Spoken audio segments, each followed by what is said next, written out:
you and me.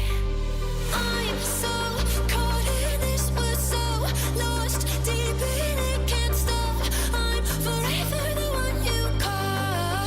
Let's free fall. I'm so caught in this, we're so lost deep in it, can't stop. I'm forever the one you call. Let's free fall. Let's free fall. Let's free fall. Let's free fall.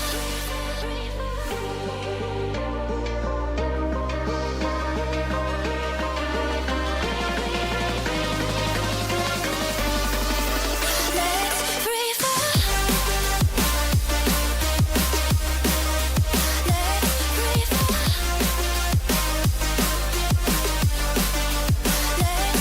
fall. I'm so caught in this, we're so lost deep in it, can't stop.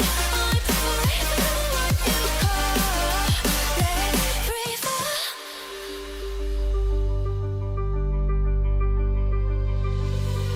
In my heart it's beating, on my body's breathing. It's just you and me. In my heart it's beating, on my body's breathing. It's just you and me. I'm so caught in this, we're so lost deep in it, can't stop. I'm forever the one you call. Let's free fall. I'm so caught in this, we're so lost deep in it, can't stop. I'm forever the one you call. Let's free fall. Let's free fall. Let's free fall. Let's free fall.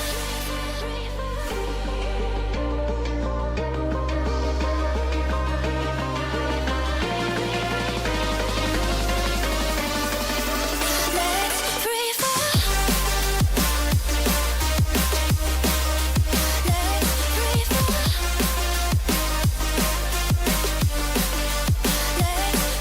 I'm so caught in this, we're so lost deep in it, can't stop. I'm forever the one you call.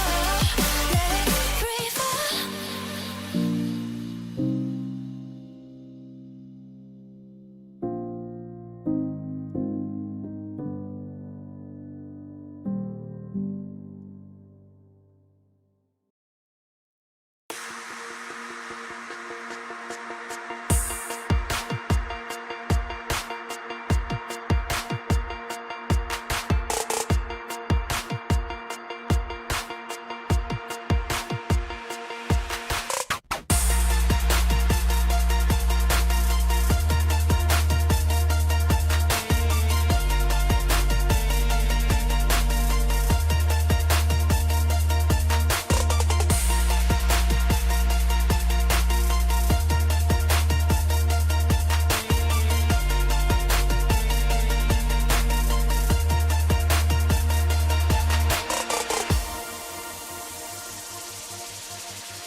What is up, my friends? Welcome to the CGL Season 12 EU Masters Grand Finals. Yes, that's right. We are playing the Grand Finals right here, right now. It's Ushi's Daycare taking on No Limits here for the title. My name's Jeff. I'm here alongside Tell J-Can. This should be a good one. An unusual placement here as we've got the kind of a surprise Grand Finals happening. Yeah, due to some circumstances, we have had a very short time to have these finals, but we are in for a very good match. Both these teams have played against each other before. It did go into the favor of No Limits the last time in a 3-0 game, but who knows, maybe we'll see that change. I mean, obviously both these teams have been working very, very hard to kind of make it to this spot, so we should be in tune for a very good game, but we'll see what goes on. Yeah, kind of got here by process of elimination. As this division has been a little lacking this year, but that is okay. It is. We decided to go ahead and have the grand finals now and actually keep it competitive when the teams are still having fun with it, as opposed to draw things out unnecessarily. So we end up in this circumstance, and hey, you know what? We get to have a great surprise match here in the middle of the season. Let's take a look at the lineup. Let's look at some of our competitors hitting the battlefield today. We will start with Ushi's Daycare. This is pretty much an all-German team, including the eponymous head coach Ushi herself, aside from Lazy Titan, hailing from is Danish. Yeah, so you know what, looking at this roster, I do think we are going to be in for a very good match. I mean, we'll see if these are the characters they're going to be rolling out on. Obviously, we don't really know what characters they're going to play, but if they do want to go with this Lucio Kiriko style, it's going to be pretty fast paced. Going to try and push that tempo, but we also have to look at the other side of No Limits. I mean, they're fielding a really strong roster themselves. I'm going to go ahead and take a look at this one.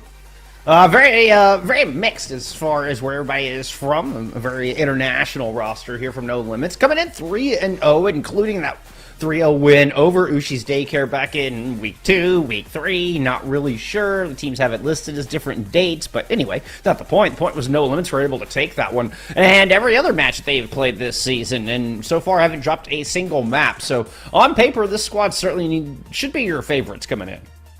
Yeah, exactly. I mean, very dominant run so far. And yeah, as you said, they have a very mixed roster with where they're from. We have players from Finland, France, America.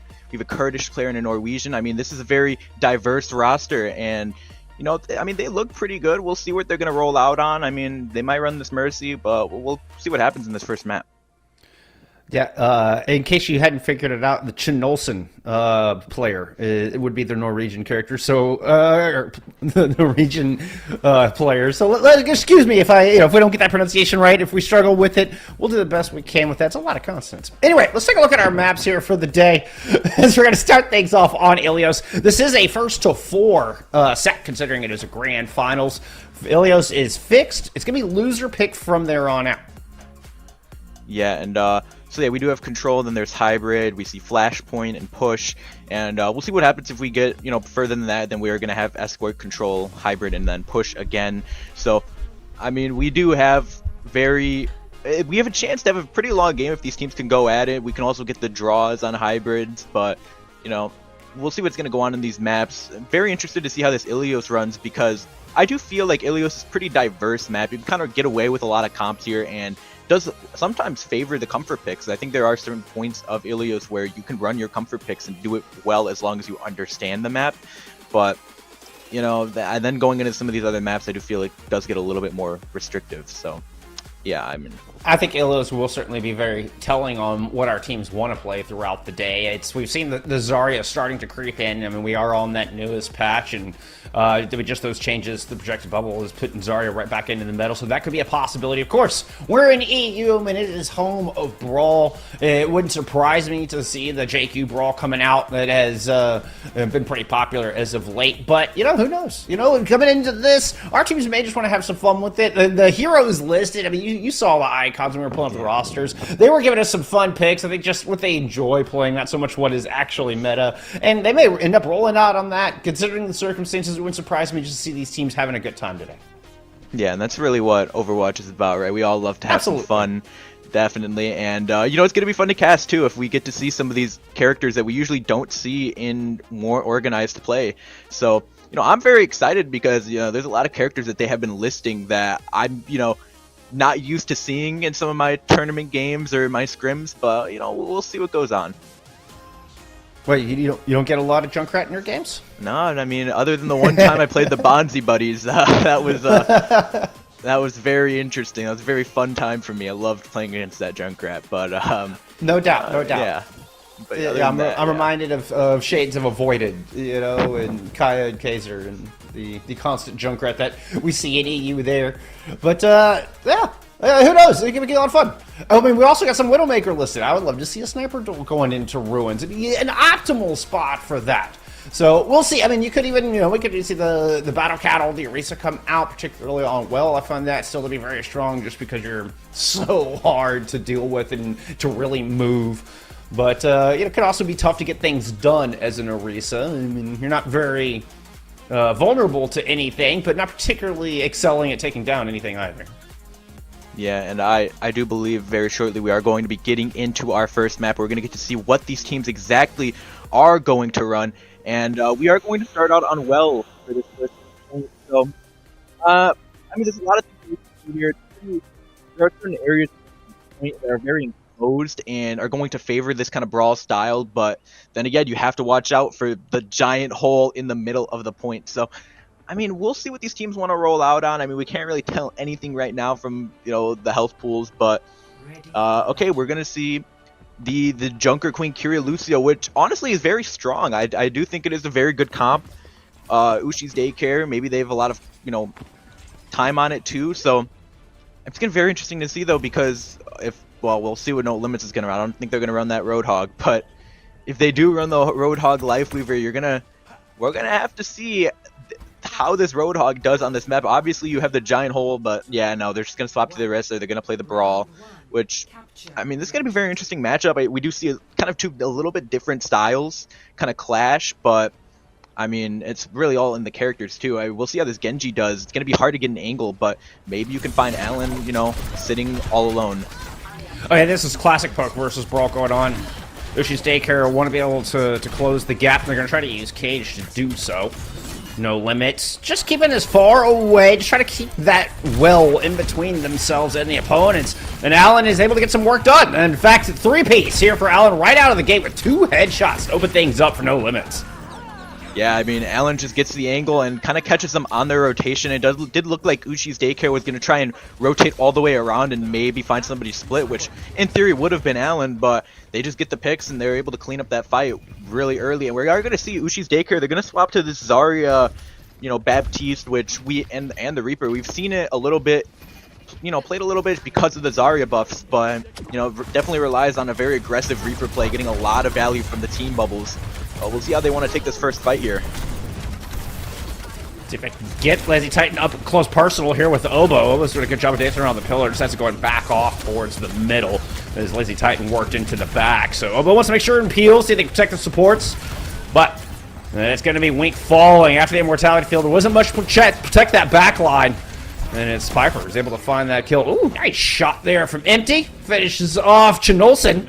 And this is starting to break down here for both of our squads. Lazy Titan gotten in tight, 85% towards that death loss, and while Alan is trying to keep the supports busy, Lazy Titan finally able to bring Oboe down with a little help from Empty.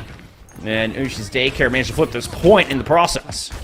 Yeah, they were able to get the pick off very early onto Piper, and they were just able to win the fight kind of off of that. But I do like seeing the aggression that this Reaper on the side of Ushi's Daycare is playing, because they have the bubbles to survive, really. They have the immortality, too, if they really need it. But now going into this next fight, No Limits, they have 3 ultimates. We'll see how they want to use these. They're going to be able to build the Orisa, too. I do think they're just going to use the Amplification Matrix first, but we'll see how they want to try and take this. They can maybe find somebody split right here. Yeah, and this is what I mean. Oboe actually wants to get up close and personal right out of the gate. Yeah, we get 2 kills, and we don't even need the Captive Sun for it to happen. Now I was anticipating a wombo combo, and I'm pretty sure No Limits were looking for it. But if you can grab 2 in the neutral and then get Chinolson in a position to clean up, might as well hold on to those ultimates. Yeah, and a very good window, too, on the side of No Limits. They were able to kind of isolate Lazy Titan on the Reaper, tried to TP away, but just wasn't quick enough. And now we're looking at this next fight. It's looking very good for No Limits, because Ushi's Daycare is, I mean, they are going to be pretty even on ults. I mean, Vibing probably won't get the Railgun ult coming up, but, I mean, we'll look at Empty's grab, because it could be really big, but again, No Limits, they have a huge combo here with the Orisa and the Captive Sun, so I do think they are going to try and look for it very fast. I thought they were trying to launch the grab into that. Oh, the Death Blossom has come out. The bubble is perfect. 2 quick kills, including Eager Lulu without the Baptiste. There's just notably sustained lacking here And No Limits still, they're dancing around. I mean, he's going to find Wink. Empty trying to make their way back into this point. 95% on the board. No Limits are in control. Vibey looking to steal it back, but Morix has fallen and the Baptiste now absent here from Ushi's Daycare. Obo super low. This is going to be Artillery Strike trying to cover him. Vibey will get that kill before sliding away and ducking and dodging around Shenolson's ultimate. Ushi's Daycare able to get enough done here to flip this point, but still looking a little scrappy. Yeah, very scrappy fight there. I mean, they were just able to get some picks. And they had to use the ults, though. They had to use a lot of ults in that fight. Ushi's Daycare, now they only have this Sojourn ult, but No Limits, they have the Captive Sun. So it's going to be, you know, very important that we look at these two players in this next fight, because these are the only ults that are really going to be up for the next maybe 2 fights, maybe the rest of the map. We'll see how that goes. But, oh, we are going to see the Captive Sun come out early, and it does find 3. Nice shot. Oh man, finds both supports. Beautiful shooting there from Wink. And that initial one to pick up Piper. Oh, that was gorgeous. Yeah, beautiful play by Wink there. Was able to find both of the supports with the Captive Sun, and that just wins them the map right there. And Viping really wasn't even able to use their ultimate, you know, and get good value from it because of how quickly their supports died. But I mean, overall, though, that was a pretty good map by both sides. I mean, we saw a lot of good things on both sides, and No Limits has just been looking very, very good. And we are going to see Allen on these off angles. I mean, Allen was getting a lot of value, too. I mean, so many good angles they were getting, able to find the picks. And then, yeah, we just see Wink hits a huge Captive Sun here, and it finds both the supports. But, I mean, okay, going on to this next point, we'll see. It's going to be a little bit tougher for No Limits to run this comp, I feel, just because of the high ground. There's so much dominant high ground, and they're actually going to swap to the Reinhardt, to a Reinhardt brawl. So they're going to just try and teleport to the point, I would believe. And Ushi's Daycare, they're going to try and surround them, get some angles going. Maybe you can isolate somebody, but it's going to be so hard to isolate anybody on the side of No Limits because everybody's going to be playing so close together. And we will see they do take the teleport to the point, and it looks like they're going to get set up before Ushi's Daycare really has any time to think. This is what I expect to see from my EU. Obo listed as a Cloudy fan, pulling out the Reinhardt. Try to dominate this close quarters point on Lighthouse, especially that Bastion there, wheels down for Chenolson. Everybody from Ushi's Daycare just trying to hide their heads and make sure they don't stick out too far. Point does get captured here before Empty's able to move on to the objective to contest. So throughout this first fight, No Limits are going to be constantly just building percentage, and they have this point on lockdown. Car Wash is set up, Bastion in the back. Bit of a boop there trying to displace Chenolson, but it's not enough to knock him into a vulnerable spot. It's creating a little bit of a concern out of the back. You can see how Piper's drawing some attention, but Obo is able to move out to the front. Pulse Bomb does come in. Vibing able to get that up pretty early. Mortality filled in a good spot, and no worse for wear here from No Limits.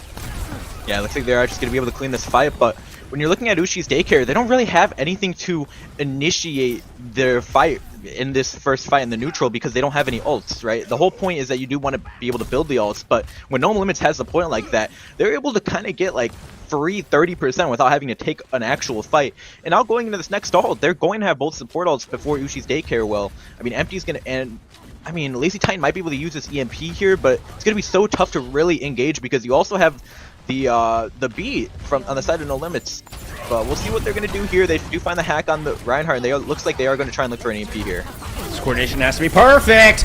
Everybody is caught. Weak goes down immediately, and Eagle, who has no chance to pull the trigger on that sound barrier. Execution flawless from Lazy Titan, picking up 4 after that EMP. Yeah, very, very clean. They're able to find the picks that were needed. And, you know, now going into this next fight, Ushi's Daycare, they have both support ults, so they will be able to manage No Limits in that support ult category. But, I mean, you have to look, they're going to have both DPS ults. It's going to be so tough for Ushi's Daycare to really contest that point unless they use these support ults to contest it, which we'll see if they're even going to have time to before No Limits are able to get that cap. And it looks like they are going to get the teleport on the point. Immediately, Ushi's Daycare is going to respond with the concerning rush. Implication Matrix and sound barrier doubled here from No Limits. All the support ults thrown in, and they have been rewarded. It was a heavy investment, but they get the returns. Yeah, I mean, No Limits was also just able to use their support ults first, and they were able to get value before Ushi's Daycare was able to respond with their own support ults. I do think they got a pick before the beat drop was able to come through on the side of Ushi's Daycare. We are going to see them swap to this Reinhardt. They're going to try and take the brawl on point, but it's going to be so hard to push in because No Limits has both these DPS ults. They're going to be able to build the shatter. So I mean, who knows? They might not even be able to get a touch, but it does look like Piper is going to get that touch. We're going to be greeted by the artillery strike, and Empty immediately falls. Wall in the back, but Piper's down, and this is a 3v5, and reinforcements dwindling here. Vibing trying to add one more to the mix, but Big Omnic Butler is heavily outnumbered on this objective. No Limits will take our first map, kicking things off strong in our grand finals. Yeah, very strong showing on the side of No Limits in this first map. And I mean, overall though, it had been a pretty close map, although it does go down as a 2-0. We did see some pretty good fights on both sides, but in that last point there, it really comes down to No Limits getting so much percent early on that, I mean, yeah, they really didn't even have to take a fight for the first 30, and I mean, this EMP fight, huge on the side of Ushi's Daycare, but they didn't really have anything else other than that to win them fights. So, you know, now you're down your EMP after that fight, and they kind of just lost, and I mean, No Limits was able to kind of clean up the map because they only needed an extra like 30% after that. So, I mean, comes down to a little bit of the strategy there. Really good plays by No Limits overall, and obviously very good just individual plays. I mean, team-wise they were great, individual-wise they were great. I mean, we are seeing now why this team has not dropped a map all tournament. So, yeah, I mean, really impressive stuff outside of both sides. Well, and it was you saw the intention behind what Ushi Daycare was trying to do there in the support ult fight. I mean, I think that was really the turning point, as they kind of rotated around from the incoming teleporter. They knew to watch for it and then dropped the Kitsune Rush right back, but got, lost one in that rotation. And like, as you recall at the moment, the sound barrier was just a touch late there from Piper. And, No Limits are able to capitalize and get more value out of theirs. And I mean, they maintained control. And I mean, it was a good read right out of the gate as well, talking about the strategy, just coming out of the Reinhardt first, we kind of set the pace and put No Limits in a good spot, from the get-go. Yeah, and really it's just when they're running that Reinhardt comp, it makes it almost impossible for Ushi's Daycare to really get a dive going and actually isolate anything when everybody's just on point, right? We saw that they were trying to get the hacks with the Sombra, but they weren't really able to get much value off of that. And I mean, there's not really much you can do about that. Just, I mean, when you're on that comp, you kind of have to expect them to maybe run out, and then maybe you can isolate somebody, but they just have the point. It became so easy for them to get all that percentage, and they still lost the fight, and it's so tough. I disagree on the Sombra. I mean, like, they built the EMP up really fast and then immediately turned it into a 4K and took the point with it. So yeah. It was the fact that No Limits was able to get control. Like, they were building percentage throughout that entire first fight. I think if Empty had managed to get onto the point and get that contest like they were wanting to initially, it was just a touch behind. But because of that, while they're building up all those ultimates, No Limits is building percentage the whole time. So Ushi's Daycare kind of lost out on an additional fight that would have otherwise had. And I don't know that it was really the fault of the Sombra. Now, including the Sombra's fallen out of meta a little bit, but I don't know. I felt like the Sombra did its job. I did phrase that pretty poorly. I do like the Sombra in that comp, but I do think you might have to, maybe you want to run in like an Ana or something, because because when you're fighting that neutral, I mean, Sombra's very good when she has her ultimate, but in those neutral fights where neither team has an ult, and you have to kind of push into something like that where there's no real angles to get it set up, it is very difficult for the Sombra. But I mean, very impressive they were able to build that EMP in that, by the end of that first fight. It was a very quick EMP, and especially with the EMP, nerf that came out with, makes it a little harder to get the ult, but they were still able to get it pretty fast. But I mean, it's just like the way that the rest of the comp was, you didn't really have anything else to play for the neutral. So it's like, usually you do see teams, maybe they want to run like an Ana Brig there and get set up on that high ground. The Kiriko Lucio is good, and I like it, but it's just so hard to run into that comp, and it's just kind of something like, you get into that, first fight, you're like, well, it's going to be tough for us to win this because they have Ryan. We're not going to really be able to walk, right? The Kiriko Lucio, you want to walk and you want to get value from that speed, but you're not going to run into them. So, I mean, it's just a little bit tough. I mean, there's not really much you can do about it other than, swapping after first fight or playing for your ults, which is what they did. So, I mean, I like the Sombra pick, and I do think it was pretty good. They got the value from it in that one fight, but other than that, but then immediately swapped too. Yeah, right? then ended up changing, trying differently, trying the Ashe, trying the Mace. So we'll see what happens here heading to map number 2. We did get our map pick coming in from Ushi's Daycare, as we're going to be going on into hybrid. We're gonna move into one of our newer maps. Midtown will be map number 2, and well, I'm curious as to are we gonna see more of these unusual compositions? I mean, we were kind of touching on it a little bit with the Curie Lucio kind of fancies more of a rush style, but they were playing it with dive DPS to start with, and I wonder what kind of adjustments we see heading into map 2 on that. Yeah, I mean, I do think the Curie Lucio, like when you're running it with those dive DPS, like it's still very, very good because of how fast you can take tempo. We'll see how they want to run it on this map, or what they are going to run on this map. We might see that Reinhardt on the side of No Limits again. I do think you can get a lot of value from it, especially on that third point, and even in this first point it could be pretty good. We'll see what happens though. We'll see what these teams are going to want to look at. Maybe we'll see some of those, some of the things that they've been saying are their favorite characters. Maybe we'll see the Junkrat, maybe we'll see the Mercy, but I mean, it kind of depends on what these teams are feeling. I do think Midtown, I guess, is also one of those maps that kind of doesn't really feel very defined. I mean, like, yes, brawlier styles are favored, like on third point, but I do think you can get some value from other styles, as we will be heading into our next map of Midtown right now very soon. We're going to be going in, and we'll be able to see what these teams are running. And here we are. We do see the Kiriko Lucio Junker Queen on the side of, I do believe that is Ushi's Daycare.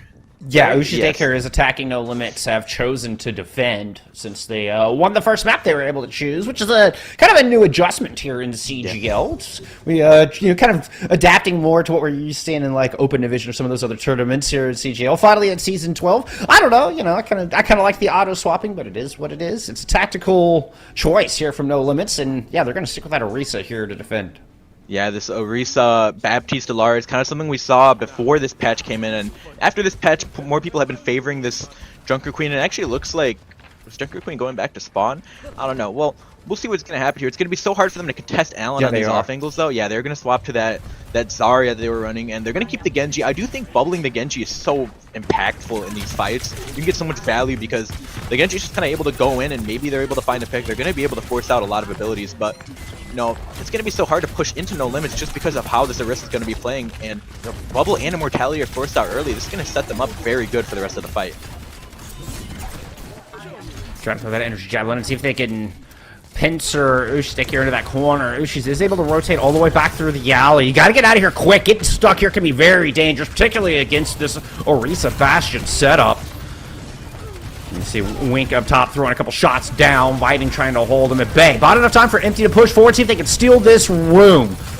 A couple have moved in, but Empty's not able to get inside. Obo's able to hold him out. Vibing got separated from the pack, and Obo's going to catch him into a corner. They get the Mega, but that just ends up being more ult charge here for Obo. Yeah, and Empty gets both of their bubbles forced out early, and I mean, they just kind of fall apart after that. It's going to be, again, it's just going to be so difficult to run into this Orisa Bastion because, like, your idea would be, okay, we're going to force out the Bastion turret form, and then we're going to walk after, but you don't really have that much to force it out. You don't have, like, heavy poke in the neutral, and Baptiste gets picked off early. That's just kind of end this fight. Piper might be able to make it out alive, and, oh, Empty barely makes it. Oh, never mind. As, caught me in the middle of my words there. But again, like, the neutral fights play so heavily in the favor of the comp that No Limits is running here, and it's just so hard for this other team to really get some good value from it and get value from their rotations. But now you're going into this next fight. No Limits has all of their ultimates essentially. I mean, it's gonna be so tough for Ushi's Daycare to really push in here. Once again, going through alley. Want to build up that M-Matrix. I suspect they could possibly use that to get this space, to get into this room. Oh, they're just going to try to run into it. Wheels down from the Bastion. Chanolis is not quite able to pick it up. The bubbles were both used to get that rotation, and now inside the firehouse. Ushi's Daycare looking a little stuck. Allen's going to pick up one. That grenade thrown up top there from Chanolis doing a little bit of damage. A-Matrix finally comes out, but the Dragons are right on top of it. Empty alone on the point and just gets absolutely chewed through. And we do have a Katana pulled by Lazy Titan, and a couple of kills went in Ushi's favor, but it's not going to be enough to really amount to anything. I think reinforcements are going to show up before Ushi will be able to take advantage of any kind of power play. Yeah, and that initial rotation was very, very good on the side of Ushi's Daycare. They were able to get to that high ground. Kind of unfortunate that Allen's just able to find the headshot before you're able to get the rest of your fight going. But now going into this next fight, again, they still have all these ultimates, and Ushi's Daycare only has this beat, but Then maybe able to build this Sojournal, and we'll see. The window's going to come out early, and there's a Captive Sun. It looks like the fight's going to be over very soon. It was 3, no kills on the back of 3 ultimates, though. Omo finally able to bring one down. Piper got, I think we got good value out of that salvager just to keep everybody alive, but more Erics did fall, so it's going to have to just reset and wait for that Baptiste to come back. Yeah, that is kind of the problem with, stacking all those ults, is that it takes only one ult to counter those, and you have all these abilities to survive. Vibing does get picked off early, and that's losing the Sojournal. I mean, they didn't use it, but now you might not have it in time for this next fight. You can't wait. Yeah, you can't wait for Vibing to get back. You have to go 4v5. You're running into an artillery strike to boot, and Morierix just gets the brunt end of that deal. Down 3 here. This is looking like a full hole, nobody even to touch there at the end, and a dominant showing here from the defense of No Limits. Yeah, very, very good showing, because they were able to control the neutrals a lot of time, and they didn't really have to use ults for the majority of that defense. And really, the only fight they did use ults, actually they didn't get a lot of value from them, because Piper was able to use the beat drop to keep their entire team alive. But I mean, it was one heck of a sound barrier. That was one heck of a sound barrier. Yeah, again, it was very, very good, and the rest of the ability usages came out, and I mean, No Limits was kind of lucky they were able to find a pick after that. They were able to get the pick on the Baptiste, but again, they kind of just dominated the neutral, and that's just kind of how their comp is, right? You can't really walk into the Bastion, and it's Allen was just able to find value on the Hanzo off angles too. I mean, it just became so difficult from the side of Ushi's Daycare to really push in and do anything almost. And I mean, we'll see how this comp's gonna run on the defense. You kind of have to get so much value from this Genji. Like, you have to get so much value from the bubbles too, because you have to almost use all of your bubbles just on your teammates, and it's going to be mostly Lazy Titan on this Genji that's going to be getting the bubbles. But again, you're going to look at the side of No Limits. Their comp looks very good for the neutral. If they can get a good rotation first fight, I mean, they might be set up to win, because the only time it's going to get a little difficult for the side of No Limits is if Ushi's Daycare is able to get ultimates, get a full charge Zarya, and get value that way. But it looks like they're going to swap to the Jungle. Oh, okay, they're going to do... Yeah, they're going out the alley. They're going to teleport all the way across, right? Yeah. So they're not even going to show themselves here in main. They're going to teleport all the way to the back alley. Let's see if Empty and company... Oh, no! They're going straight forward. Never mind. This is just a battering ram right up the middle to bang the doors down. And remember, No Limit only needs 1/3 of the progress. No one even gets close. Unbelievable. Wow. I don't think I've ever seen that... that kind of rotation. They're teleporting onto the little fire truck. Onto the fire truck, yeah! I mean, that is brutal. I mean, such a quick rotation. They're able to find the picks, but, I mean, they also understand, though, it's such a smart play, because you understand that in these longer, I mean, in theory, in these longer fights, when they get that, when they get full charge Zarya and they get the Sojourn set up on an off angle, like, in theory, that's when Ushi's Daycare does good. So, No Limits, they understand that, okay, we play fast, we play before they can get, like, these bubble engages set up, then we might just be able to win very quickly, and that's what they were able to do. They get the fast rotation, they're able to get the picks, they're able to win the fight, and they really didn't even have to take a full fight. They just walked in, touched point, and they won like that. So, one of the fastest midtowns I have ever seen in my life. Unbelievable. No Limits up 2-0 here in your EU Masters Grand Finals. It's time for a quick intermission. When we come back, we're headed to our newest game type. We'll see you on Flashpoint in just a few.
Let's have a bit of fun till I downfall. My love, if you feel like I do right now, don't say you're on the run to the other side, my love.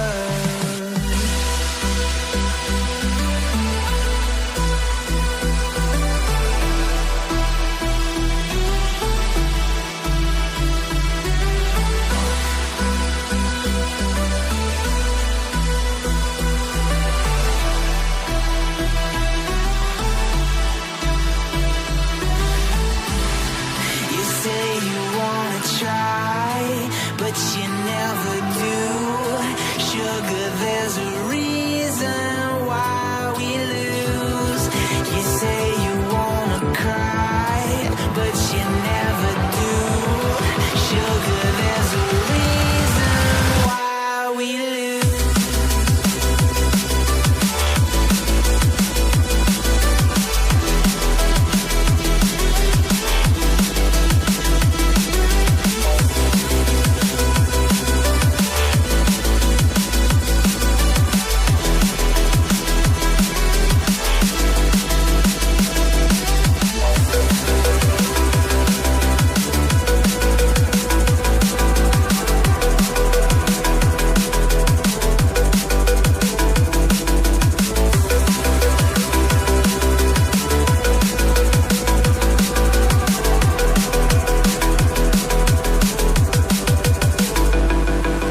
I don't know what you want.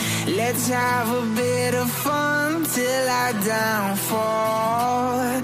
My love, if you feel like I do right now, don't say you're on the run to the other side, my love. You say you wanna try, but you never do. Sugar, there's a reason why we lose. Blink and you miss it. And we went through Midtown in roughly 4.5 minutes. One of the fastest maps I've ever seen. And it's put no limits up to... Oh, this is a first of 4, so they're not quite on championship point just yet. But, man, what a strong start. Yeah, and it looks like we're going to be getting, I mean, the way this series has been going, might get to championship point pretty quick, but hey, I do want to see some fight. I really want to see some fight at Ushi's Daycare. They had a really good, first map. Ilios actually looked pretty good for them. They got a good fight wins. They show that they were able to compete, and I mean, Midtown just doesn't really go their way, but I mean, they do choose this next map, this Flashpoint. Maybe they've got a lot of good practice on it, and really, so I think Flashpoint's just very good for this Junker Queen Curia Lucio comp that they've been running, so they probably are favored on Flashpoint. It's going to be a little bit better of a map type. They are going to be going to Servasa. I mean, I think either New Junk City or Servasa for Flashpoints is very good for the Junker Queen Curia Lucio, but Sure. I mean, going into this next map, we're going to have to see what No Limits wants to run, because they've only really been showing us this Reinhardt style for the most part, and the Orisa as well, and it has looked very, very good. So we'll see if they want to run it again here, because for this point, or for this map, you're not going to get a lot of very quick fights. I mean, the Lucio is going to help you, so you are going to get like maybe 1 or 2 fights on the point, maybe 3 if you're lucky, if you can get a good recontest fight. But yeah, and if you get the close spawns, like if you happen to get one of the points that's close to your side of the map, because each tick is 0.8 seconds, I believe, per tick, versus in control, I believe it's 1.2 seconds per tick. So that control point and flash point does go up quite a bit faster than you might be used to from our traditional control game mode. So it's tough to get 3 fights on that. And especially if you lose the first one without, like, if the opponent gets 20-25% during that first fight, you're not getting a third fight. Yeah, and especially on these Junker Queen comps where we're not really seeing like the fastest fights happen, we're seeing a little bit more sustain going on. I mean, there's a chance that we might only see like 2 fights on a point, depending on whose favor it goes to. Maybe 3 if both teams win a fight. But it's going to be very tough for the team that loses the first fight onto the point. But, there is a lot of points, though. I mean, we have the chance to hit all 5. We are going to start, obviously, in the middle point, so both teams are going to be going from similar distances. They're probably going to get to point at the same time, depending on what they run. We are going to see maybe No Limits. Maybe they want to run that Reinhardt again. Maybe they feel like that's going to be very good, which I do think is actually really good into the Junker Queen because, you know, you can kind of just walk at them and you can take that brawl fight faster than they would really like. And, well, we'll see. It looks like, well, from here, we're looking at a Wrecking Ball Junkrat comp. So this plays a lot on kind of misdirection. You kind of want to split Ushi's Daycare's attention up. So, like, maybe when your ball slams, and that's when your Junkrat's going to look for their angle, and it's going to look to play really aggressive, and they're going to get a lot of value from Ushi's Daycare not being very coordinated, but I do think Ushi's Daycare is going to be coordinated. Okay, No Limits are just going to swap. They're going to play the Junker Queen. Ushi's Daycare is going to bring out the Orisa for the first time. I believe this is the first time we've seen it from them today, but No Limits are going to run the Junker Queen. I do think it's very, very, very good on this game mode, but the Orisa, in theory, does pretty good against the Junker Queen, so we'll see how this first fight is going to go for both these teams. It's No Limits already looking to chase down. Yeah, they had Vibing caught out, and the entirety of the team just went after them. Solo focused and zoned in. Now it's a quick 5v4 as No Limits make their way onto this point. Ushi's Daycare still looks like they're trying to recover from this, not knowing which way to look. Now Piper is gone. Surviving Piper both down. No Limits grab control. Yeah, and really, they just walk onto the off angle. They're able to get a huge pick onto that Sojourn really early. But, I mean, when you think about it, Ushi's Daycare, right, the whole value you're getting from the Orisa is that you're able to shut down that engage. But when you play a little bit split like that, and your Orisa's not able to help push back the No Limits engage, then you kind of lose value from having that Orisa, and they're just able to get the pick. And now it looks like Ushi's Daycare is just going to match them on the Junker Queen. Probably a style they kind of favor. Okay, I don't know what's going on in the chat. I'm not even going to pay attention to that. Going into this fight, we might see what's going to go on here. I mean, we'll see. Maybe they can get picks early. We'll see how this goes. I believe they were referring to the comp switch. Yeah. It's Ushi's Daycare, yeah, now mirroring. Using the Sojourn instead of the Tracer. That's the only difference here. And it looks like Works goes down early as Wink is going to win that battle of the support. It's a carnage in the back of the head. Empty just kind of caught Obo off guard. Unfortunately, the rest of the reinforcements do fall around. And No Limits continue to just focus everybody but the tank. They're ignoring Empty and attacking the squishies. Yeah, and they are, it really does look like they are doing just enough damage to Empty to keep them back, and then it allows the DPS of No Limits to kind of look at the, the other DPS on the side of Ushi's Daycare. Going into this next fight, No Limits, looks like they're going to basically have every ult. We'll see how this Pulse Bomb does. Might get canceled out by the Suzu on the side of Ushi's Daycare, but again, a lot of ults on the side of No Limits. They might walk in fast with this Kitsune Rush, and it looks like they're going to get the point first. They might not even have to use it to get this first cap, but we'll see what Ushi's Daycare can do. Sojourn plays a little bit better in these longer fights. See if they can get the value that they really want. Ushi's Daycare got a fortunate draw here on Temple, but still can't get it done here in the first fight. The early ult serving No Limits very well, and the Pulse Bomb looks to be the only one they're going to need. Focus Fire just so good here from No Limits. Yeah, and very, very good fight on the side of No Limits. Only had to use that Pulse Bomb to get that pick, and also they focused Empty very, very well in that fight too. Was able to get the pick onto them, but Ushi's Daycare now, they're going to be coming up on all of their ults too, so we might see a huge ult fight here, because this next fight could be pretty important depending on how many ults are in place, and we are going to see two huge combos go in. Daps the Fox Blade to start things off. Actually, both teams pulling out the Dragon Blades. Lazy Titan able to cut through. Eagle decides to hold on to the sound barrier while Piper dropped theirs, and that was a huge difference maker in this fight. And Ushi's Daycare finally getting some stability for the first time on Flashpoint.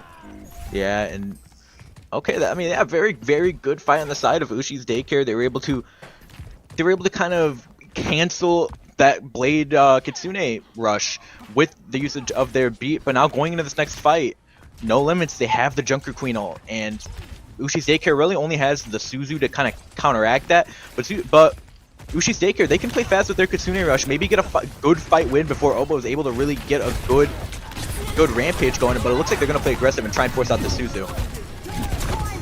Did get the Suzu out, now Obo is going to go through, that one hit at least two. Piper low, Mork's gonna be next to full. Nice shot from Obo to grab Piper out of the sky. Bit of a battle between our Junker Queens. The Jacket Knife doesn't land. Vibing unloads with the overclock, able to grab one, looking to finish off this point with a little help from Empty. It's Ushi's Daycare winning another one. Yeah, and very scrappy fight on the side for both of these teams. And, you know, on paper, it looked very good for No Limits because they were able to get that Rampage off and they were able to find a lot of value from it. But, you know, while that's happening, Ushi's Daycare was also able to find picks onto No Limits, and that kind of helped them win later on in that fight. They were able to get the support line. It does look like No Limits is going to get the touch. They use the Pulse Bomb, doesn't get any value, but, I mean, we'll see. I don't think they might not be able to get a good touch going. Huh? Via certainly commands has already been used, and Wink is down. Trying to use it just to save themselves, but Ushi's Daycare really starting to find their rhythm here on this second point. Obo bouncing on and off, trying to keep things alive here, but the DPS now down. Allen is gone. Vibing turning their attention onto the Genji. Is Janolson is still around here, but it is just Janolson and Obo left. Scratch that. It's just Janolson. Yeah, and I do want to clarify, because when I said that they were not going to be able to get a good touch, I kind of meant more recontest fight, and which is kind of what happened. They weren't really able to get a good recontest fight, because when somebody has to touch, that gives Ushi's Daycare so much time to look for that pick on whoever's touching the point, and that's what they were able to do. And now Ushi's Daycare, they have 3 very big ultimates going on in this fight. We'll see what Lazy Titan wants to do with this Dragon Blade, but Empty and their Rampage is going to be very, very big in this fight, and No Limits doesn't have much to answer other than maybe a Dragon Blade of their own if they're able to build it. But looks like Ushi's Daycare is going to get control of the point first, and might set them up very, very good for the rest of this point. Yeah, they got their second close spawn here on this objective. So Gardens, they really need to win Gardens. The next 2 unlocks will be closer to No Limit spawn. It's going to be an early dash in. Lazy Titan's the one to pull the katana out. Still not quite able to pull Allen out of the sky. There's in a bit of a do-si-do. Lands those shots with the dash away. Lazy Titan cannot confirm it, but their counterparts can. It's Morix fighting 2 final blows, vibing with a pair as well. Yeah, and Ushi's Daycare, they used 3 ultimates in that fight, though, so they do have to commit a lot, and No Limits didn't use anything. So this next fight's looking pretty good for No Limits, and they actually might be able to kind of snowball this into the rest of the point if they can win this point without having to use too many ults. But Ushi's Daycare, they're going to have the Sojourn Overclock, and they're going to have the Kitsune Rush. So we'll see what this next fight's going to look like, because it could be very telling for the rest of this map as well, if No Limits is going to be able to get good value from a few ults. It's going to be a Foxblade once again. So they're already used. Morix is the target. Did manage to get that Kitsune Rush out to give Ushi's Daycare a chance, but it was a fleeting chance at best. There's No Limits. Finally able to wrestle this one back. Ushi's Daycare really kind of stolen this tempo away, and No Limits finally able to get back to the beat of their own drum. Yeah, now No Limits going into this next fight, they have the beat drop to kind of counter Vibing's overclock, and that's really all you're going to be able to use it for here. But Allen with this Pulse Bomb could be very big if they're able to find a pick before the fight gets started, and it'll allow No Limits to not have to use the Rampage, because I mean, in theory, you would like to save the Rampage for the next fight, because that's going to be your only ult, and it's such a huge ult, it can win a fight by itself if you use it correctly. But Ushi's Daycare, they have this overclock. It could be very big if they're able to find the picks, but they have to be able to get into this fight first. So it's going to be very interesting to see what happens here if they're able to get a pick early, even without these ults. Well, No Limits may have made the read that Piper doesn't have the sound barrier. So it could be an opportune moment for Rampage. We'll see how No Limits decides to play it. It's going to be Allen trying to use the Pulse Bomb first, but Vibing's able to slide the way, but lands right into the blade of Obo's Carnage. Good start, and still Obo's able to hold on to their own ult. Going to the back more, it's very slow. Lazy Titan with the peel is at least making that kill costly here for No Limits, but they still have plenty to work with. Lots of drip for No Limits, and now we're in a 99 situation. Ushi's Daycare really needed to win this point, and it's not looking like it's gonna happen. Just Lazy Titan left, and No Limits are able to snag this one from an 84-0 all the way up. Yeah, that's just a really smart fight on the side of No Limits, because they understand that they can make this last fight on that point. That was kind of the major thing, is that they were playing so far back, and they were kind of forcing Ushi's Daycare to play slowly and slowly take that space, and it just helps No Limits that they're able to win that fight as well. And now you're going to go into this next point. I mean, you're going to be relatively, well, Ushi's Daycare, they're going to have 4 ults, so we'll see how this next fight goes. If Obo, I mean, not going to really be able to find a lot of value with the Rampage when the beat on the side of Piper is on the playing field, but No Limits might be able to build their ults. If they're able to win this fight with only having to use maybe 1 ult, this could set them up very good for this point. But it looks like Ushi's Daycare already is, you know, pretty set up on this point, and they're going to have the ults to hold this space. Keeping No Limits up into that high ground right now. It's going to be Empty, who's the first to pull the trigger. Final 3, 2 of which cleansed by Wink. But Olsen is still low and really wants to get to that blade. Lazy Titan's already pulled theirs out, but not able to get a whole lot done. Olsen won't get theirs, and both Genjis are off the battlefield. Both teams missing a support as well. Ushi's Daycare able to take an edge here. Vibing taken down. Wink tilted the scales in their favor. Yeah, and huge offing on the side of Vibing was able to find a lot of key final blows in that fight. But one thing I'm kind of concerned about is that we didn't see the beat go out to counter the Dragon Blade Rampage combo. I mean, I thought that would kind of be what you're kind of holding that for, but maybe they have a plan here. Maybe they want to play aggressive with it. Maybe you want to combo that with the Blade or something. I mean, I don't really know. Maybe you want to match the beat, or it's going to be used to counter Vibing's overclock. But, I mean, no limits. They have a lot of ults here, so it's not necessarily that bad because they have other ults to win these fights. And, oh, look at Vibing. Oh, that's a collab on the bow support. You couldn't ask for anything more than that. Allen is going to fall to the overclock as well. Vibing. Play of the day right there. Yeah, holy cow. Double onto the supports. I mean, huge play. And maybe that's why E-Girl was going to save the beat, but they just got killed before they're able to use it. And now going into this next fight, Ushi's Daycare, they have both support ults. So they'll be able to counter this Dragon Blade. And we might get to see this 5th point. I mean, maybe No Limits doesn't get a good recontest fight again. It does look like you're like, oh, no, not going to touch. And they didn't even have to use these ults. Ushi's Daycare is going to have both support ults going into this next point. And, I mean, they're set up very, very well, especially if they can get these stagger picks, too.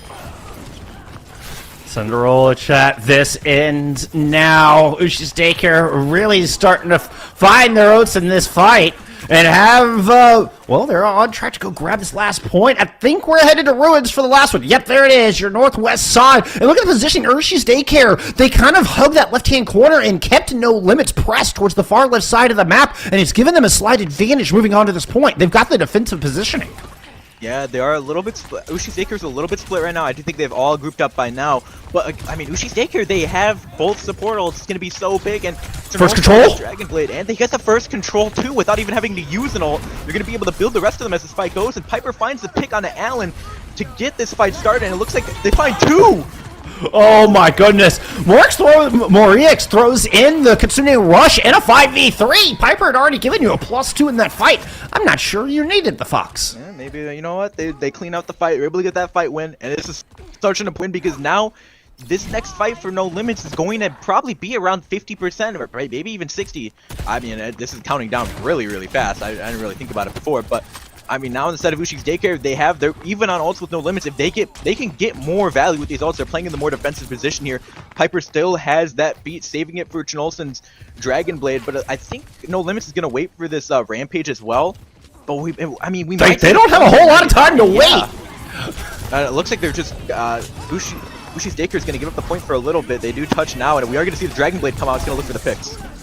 Yep, Lazy Titan's going into the back. We also get a sound barrier coming out from both sides. That hit all 10 players on the board. Janosa with the later blade. Still not everything get anything done. I believe that was a Suzu able to protect Morix through that. But Piper falls late into it. Lazy Titan comes back for a bit of revenge, and it's a 4v4. Last opportunity for No Limits on this map. Kitsune Rush thrown in from the stairwell. Empty was trying to chase him down, but Wink pulls the Junker Queen down. What a play out of your support. Follows it up with a swift jab on the Morix as well. And No Limits, they are not done with Suravasa.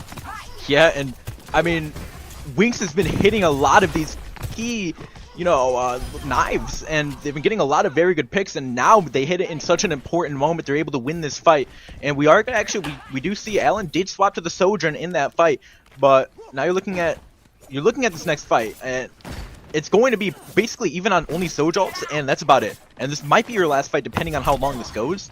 So it's going to be definitely on the side. It's going to be very important to see what Vibing does here, as well as Allen, who are 2 DPS players that have been finding picks consistently in this entire series so far.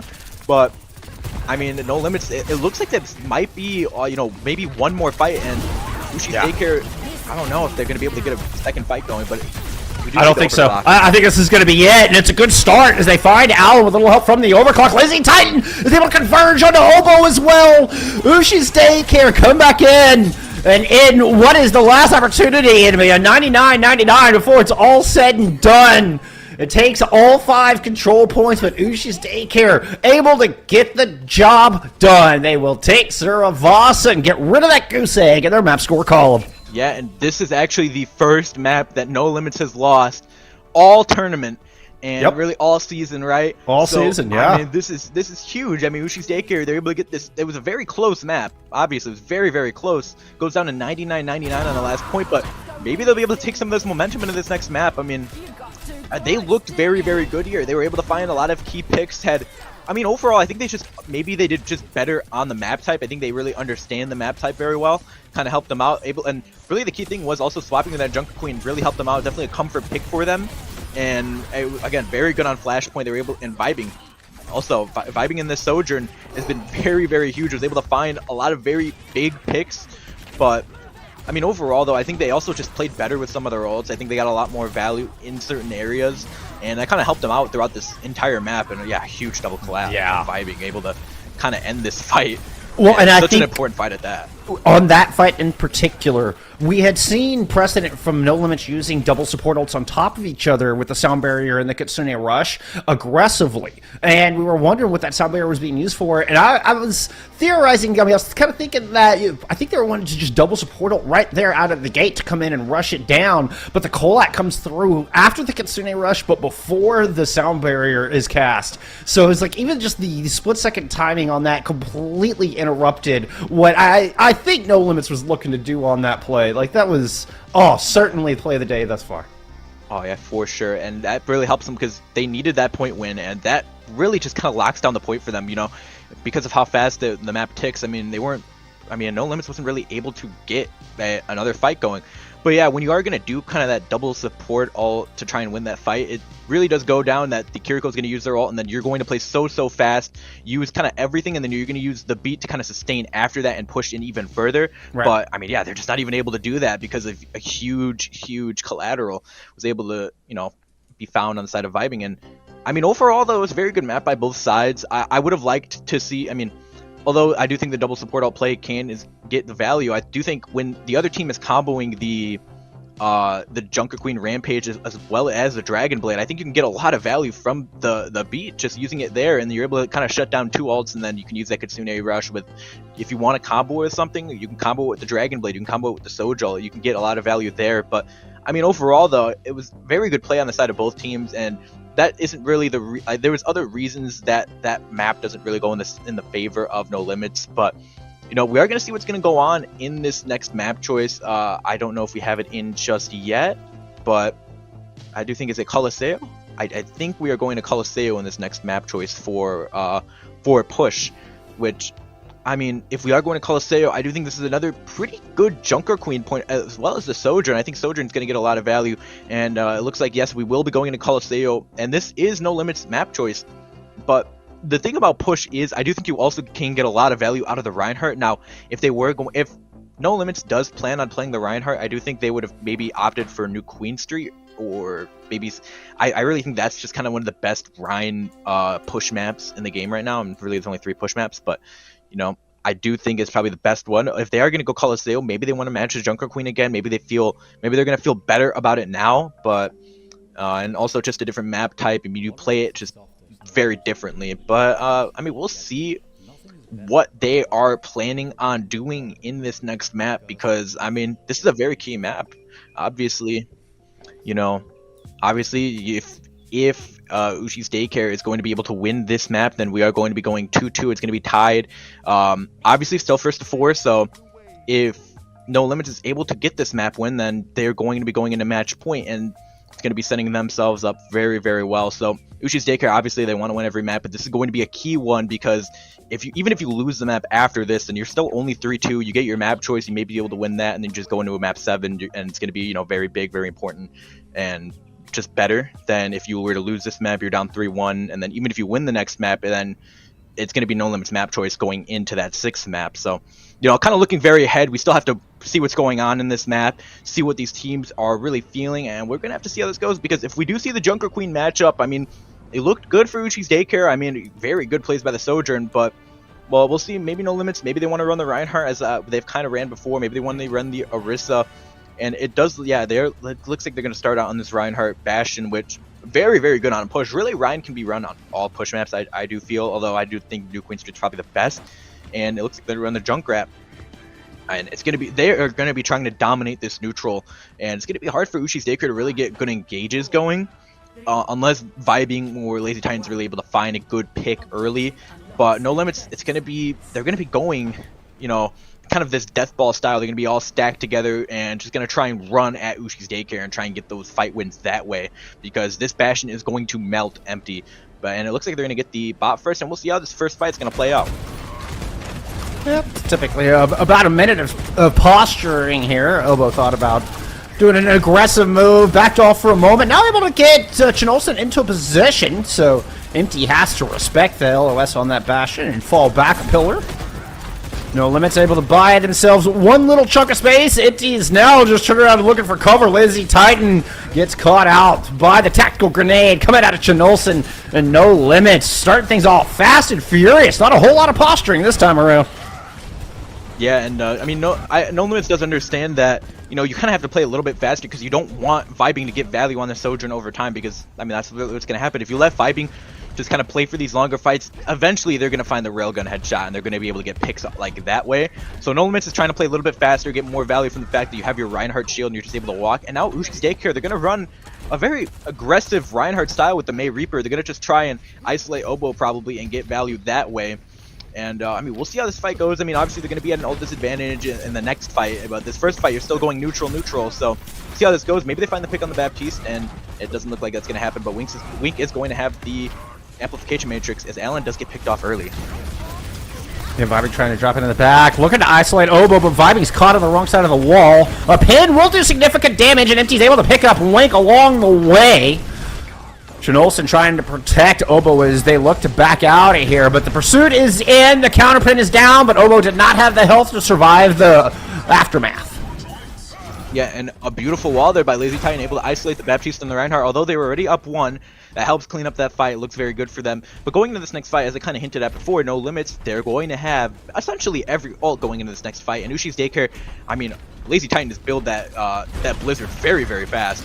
And, I mean, Morg's going to have the window, so you're going to be actually relatively even because of that. And we'll see if Lazy Titan wants to use this Blizzard very soon. Maybe they'll be able to catch him on this rotation, and it looks like that's going to happen, and both windows go out, and it looks like that they might be able to win this fight because of it.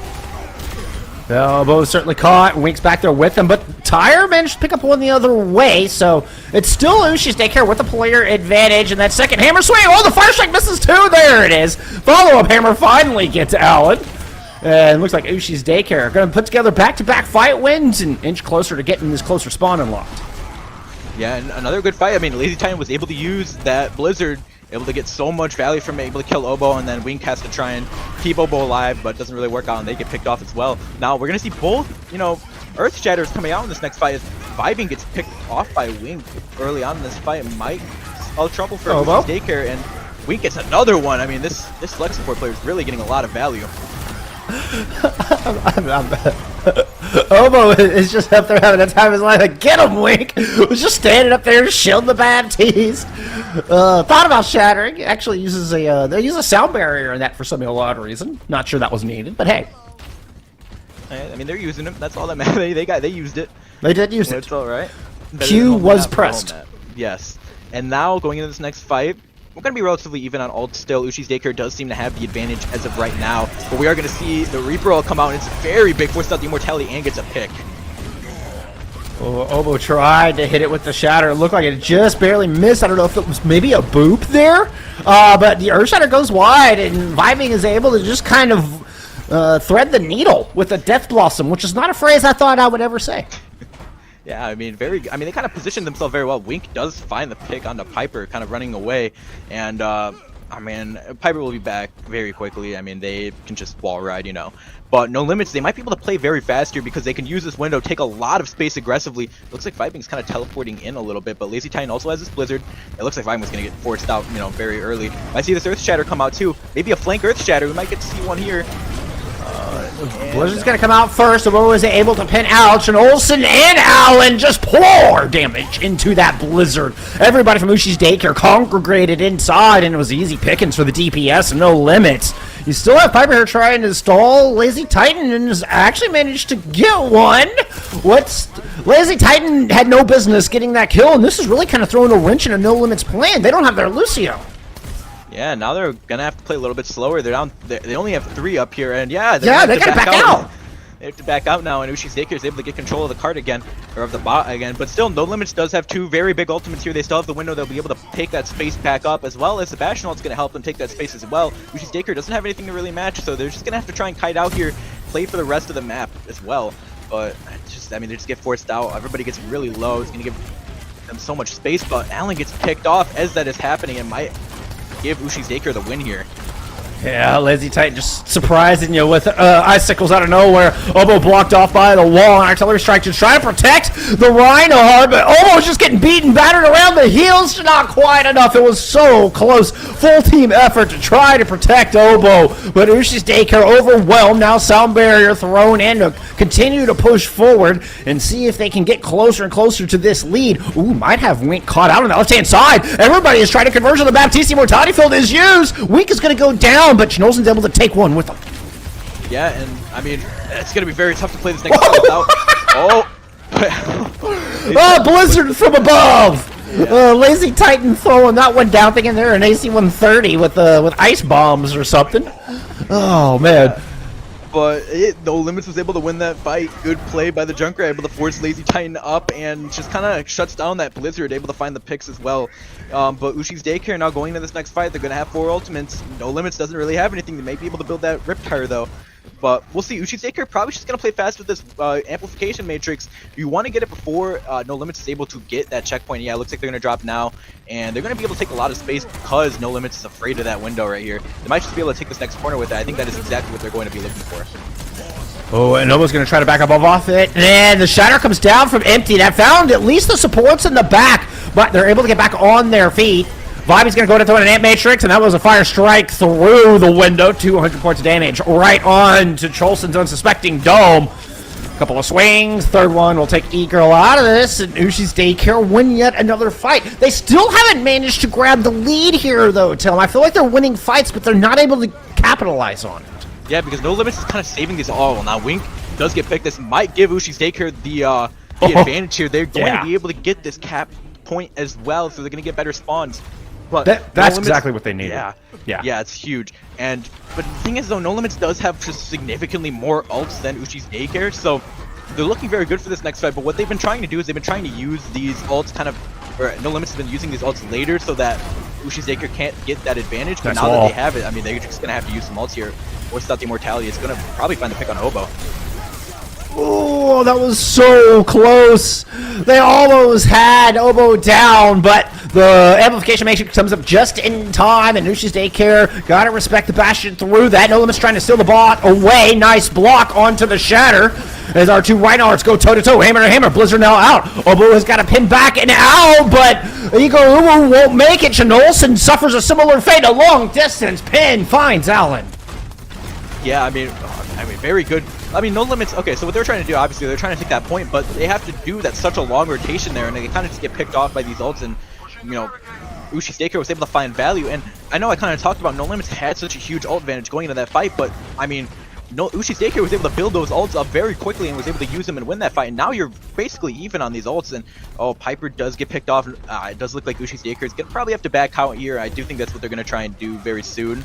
I mean, they can't disengage. You might as well just die on cart here, right? Yeah, they might get picked. Maybe Vibing could find a pick, but I do think you are kind of giving No Limits some of this, like a lot of PL charge. Oh, gets the Bastion and the Reinhardt!